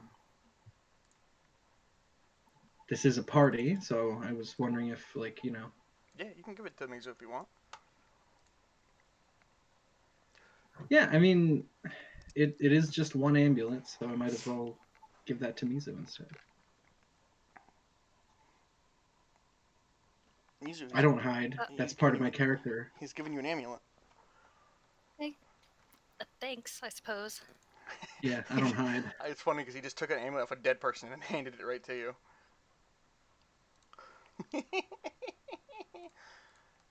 Well, I'm pretty sure my character would be used to seeing dead people. Right, yours. But Misu's might not. Exactly, which is why it's funny to see you just pick off a fucking necklace from I a do dead not person often deal in death. and then hand it to them. I don't know. Even in real life, it seems like it'd be normal to like rifle through dead people's stuff. I don't. Okay, Kevin. I think you're getting a little That's some too. grave robber stuff right All right. there. No. Anyway, you guys pick up Willem because he's still alive, and you drag back Wallace to the cart. While there's no true motive, while the true motive remains unknown, Dara and Gorham really thank you for dealing with this. As the rest of the refugees gather to deal with the aftermath, Dara and Goran encourages everyone to stick together and remain vigilant. It seems the journey to safety may be far from over. Can I do something mildly poetic? Sure. Okay. Can we just? I buried Volus shortly. Okay. I ain't carrying around a fucking flower she gave me, so I'm just gonna leave it on her grave. Okay. Yeah. Thank you for just okaying that. Now it feels weird. I don't have the next part of this campaign. This was again just a trial to see if you liked it, and if you did, we'd continue. So I would just go ahead and tell you the story of how it would have continued. Yeah. Okay. So in truth, Volus was a cultist of Zerial, and she was Mm-hmm. possessed by a devil. Before this, Billiam was the devil's host, which is the reason for the Pegasus ire. But you didn't know that because you didn't deal with the Pegasus, because you just knocked out and kidnapped Billiam. Oh. After meeting with Volus that night, he carved the sigil into his own chest, freeing the devil, which then possessed Volus. Volus, now possessed by the devil, then killed Billiam because he was useless. Billiam gave her the journal himself. She then stuck in and uh, put it into Valley's or Voshu's backpack. So the reason why she seemed like a different person is because she was possessed by a devil. Wow. Yeah. Billiam was also possessed by a devil. Maybe you would have known that if you, played Billiam's story. Well, too bad for Billiam. Yeah. He wasn't a very good poet Anyway. or anything. Yep. So that's where the story ends. Next one, I'm going to, I'll think of something. And we'll have to deal with the caravan, or we can just say you went to Baldur's Gate and then went on your way. And yeah. So what did you think, Kevin? How's D&D? If you like this, I said we'd do an actual campaign rather than this small thing. What do you think? I don't dislike it, but I don't like controlling the whole thing by myself for the most part. So, yeah. Okay. So you're not very much a solo person, is what you're saying. Yeah. Yeah. So we need more people. Or Maybe just at least one more. yeah. So 3 at minimum. Dawn's good too. I just don't give Dawn much report, so it doesn't really help Dawn much either. That's fair. I don't either, but that's just because this entire But thing. you're the DM, Right. so. Well, I I'm could have supposed to be supporting character. thrown the hook. I mean, maybe we could find a more interesting story. Yeah. I don't. Maybe it's just that I have no attachment to D&D's universe, but like everything between the weird names to like all this other stuff, like I don't know, it doesn't give me these feelings I'm looking for. That's fair. We'd have to find something that sounds like it might interest you. Uh,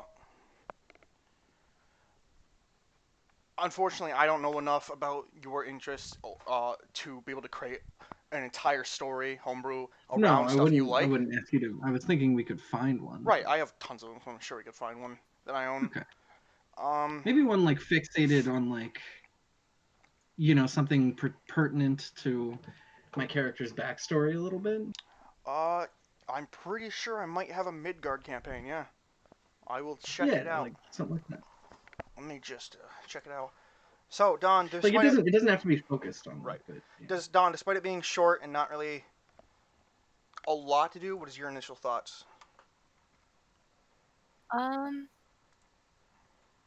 mean, even though I missed like all the earlier stuff, I did like the whole murder mystery.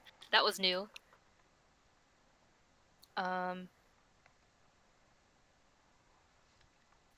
I was wondering if I had snuck up on her and caught her, then would we have avoided this combat?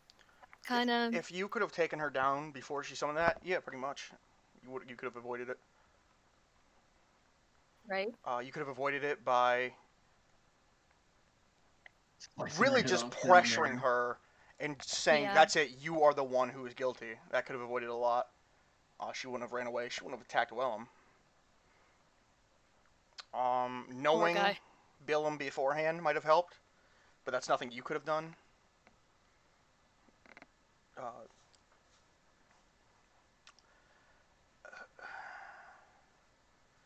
there's really nothing that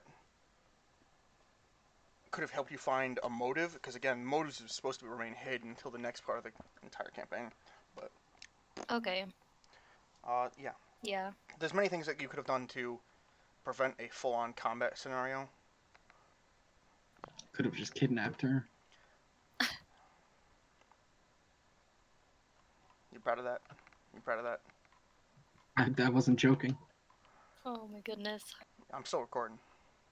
Yeah. Okay.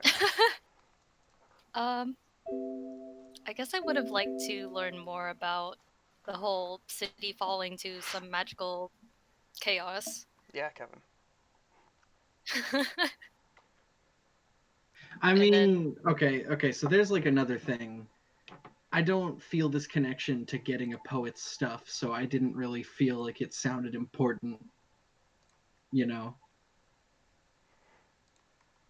well, Like yeah, it's like if you're you're not basically just someone who's writing rhymes, like I'm just collecting their ink and paper. It doesn't feel like it tips you off to anything of importance. It's just like a weird quirky D&D thing. So it didn't like speak to me. I didn't get the implications or anything. Does Midgard not have a campaign? I thought it did. Maybe it's just a story thing, or maybe Midgard the story is called something different. There's a ton of campaigns. Holy shit. Alright, we just have to find a campaign that might interest you. Maybe a Midgard thing I have is just one that's an add-on. Let's find out. A Christmas Mystery, Santa's Evil Twin. I think I did that one before. It was just like a short one-shot campaign. Yes. Grotto Nightmares, Here's a Fantasy. How the Lich Stole Christmas.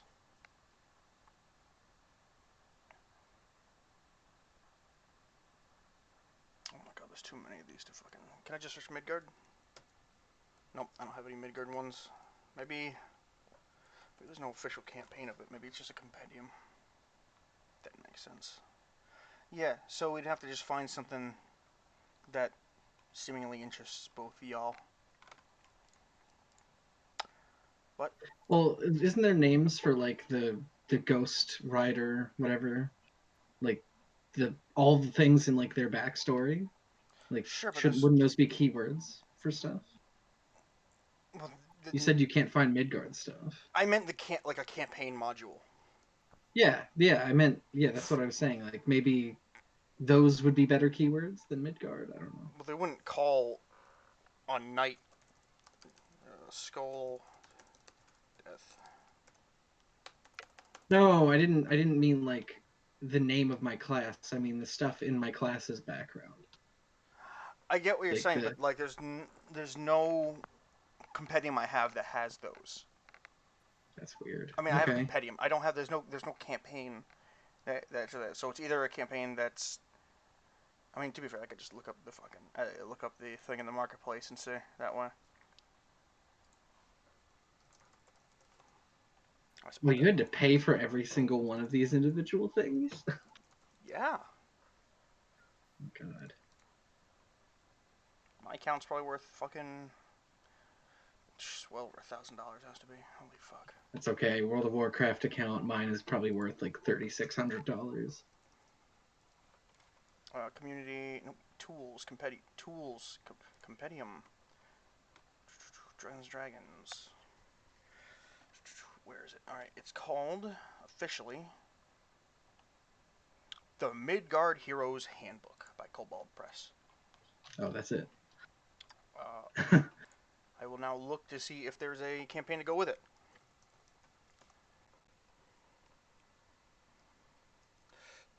No, What? it's just a handbook. Oh, so literally an entire region in D&D It's backstory. it says Just everything you need to create a 5th edition Midgard campaign. So I'd have to homebrew it using the info inside. oh, oof, that's way too much studying. That's a lot for a DM to do.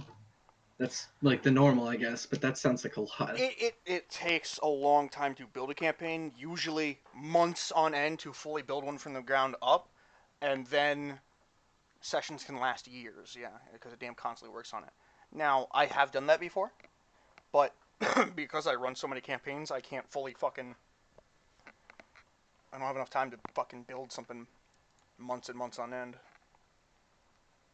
Unless I fucking play Maybe everything. I should just table Ramiel and just make a more fun character. Whatever you want, man. As long as you want to have fun... as long as you're having fun, do you.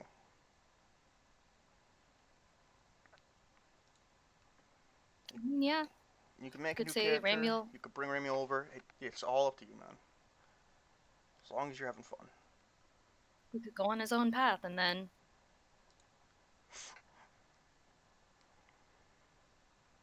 There's so many fucking campaigns and shit I can make.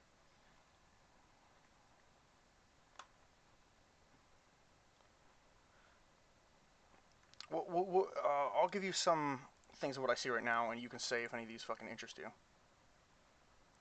Okay. Will this open up what it is?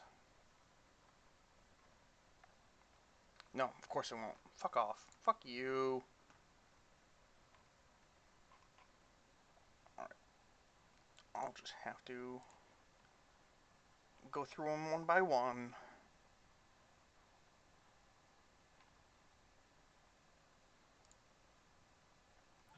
Another thing is, all of my previous campaigns, I was with like 4 or 5 other people, and they were all talking like the majority of the time. And then Jordan and Mitch were like driving most of the conversation. right.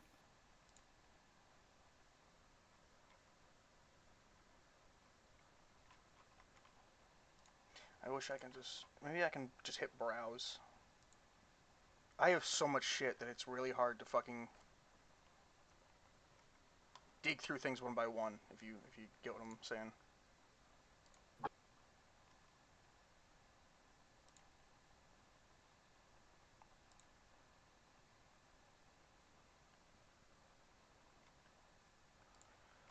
Can I click any one of these? Okay, so I'm gonna click this one. I'll click this one.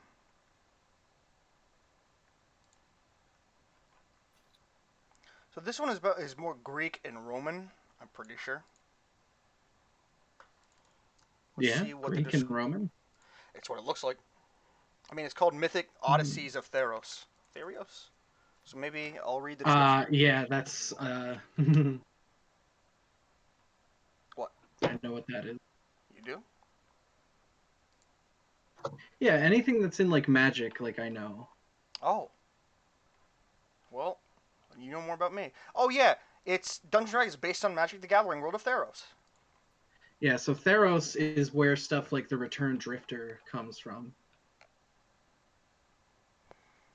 Like, and that's where, like, if you look in voice call text when I posted the art of the Drifter, that's from like Theros stuff. Well, I'm not like, as knowledgeable on it, but like I know like keywords, names, and stuff like that. well, we could do that campaign. That's a fucking long ass campaign. It says it's called Okay. it's called No Silent Secret. That's the adventure module. It is Mythic Odyssey of Theros, Tam. No Silent Secret. It doesn't really give me much description, but it does say this. Introduce a players to the world of Theros with No Silent Secret, an adventure for 4 to 6 level 1 characters. Play part in a living legend, a mystery beyond life and death, and a god's secret.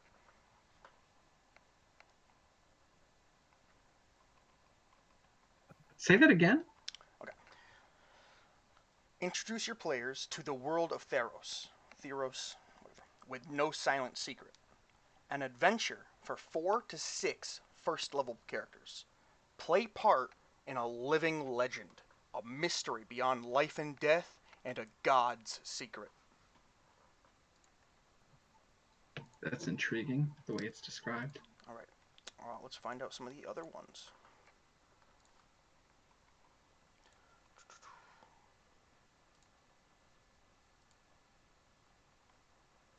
Or you could just lag on me, roll 20. Fuck you.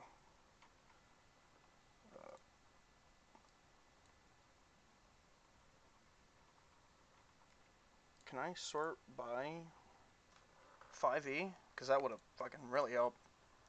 No, of course not. Go fuck yourself. Frost. I'll look up Frost. I know one of them was Frost. No, that doesn't fucking help.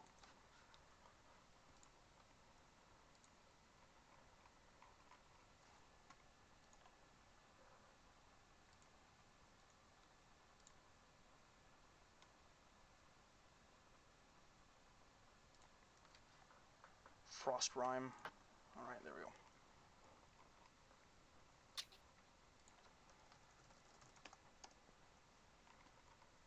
Yeah, Theros is really cool. It's got the Greek and Roman themes. It's got like all the undead.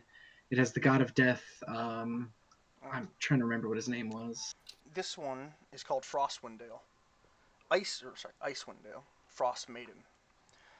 It's a tale of dark terror that revisits the forlorn, flickering candlelights of civilization known as Ten Towns, and sheds light on the many bone-chilling locations that surround these frontier settlements, threatened by the Frost Maiden's everlasting night. You must recite ancient rhymes, explore yawning glacial fissures, and discover a secret so old and terrifying few dare speak of it.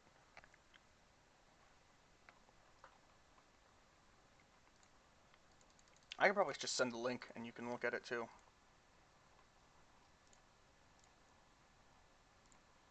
That was another voice channel. It wasn't Oh, voice call text.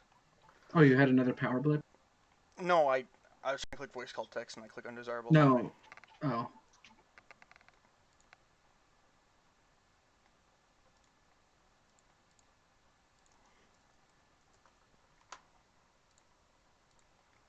And I will send the Theros one too.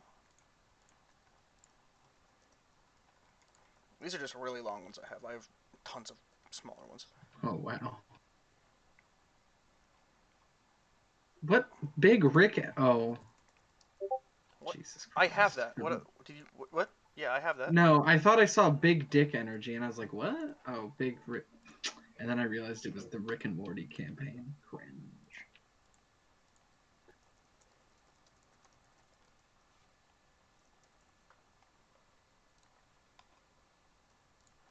Are you looking at it? What do you? Looking at what? I was looking at Icewind Dale. Oh, here's Ghost of Saltmarsh. This is a pirate one, I think. Nestled on the coast of the Azure Sea in Saltmarsh, a sleeping fishing village that sits on the precipice of destruction. Ooh.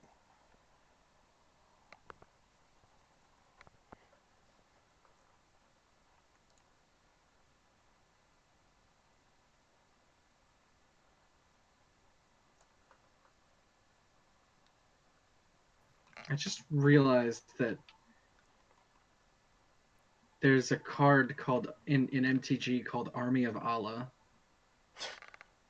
and its flavor text says, "On the day of victory, no one is tired," and it says dash Arab proverb. So it is literally referencing Allah, like like.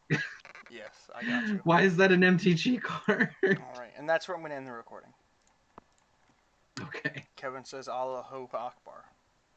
No, I didn't say that. But you essentially did. Okay.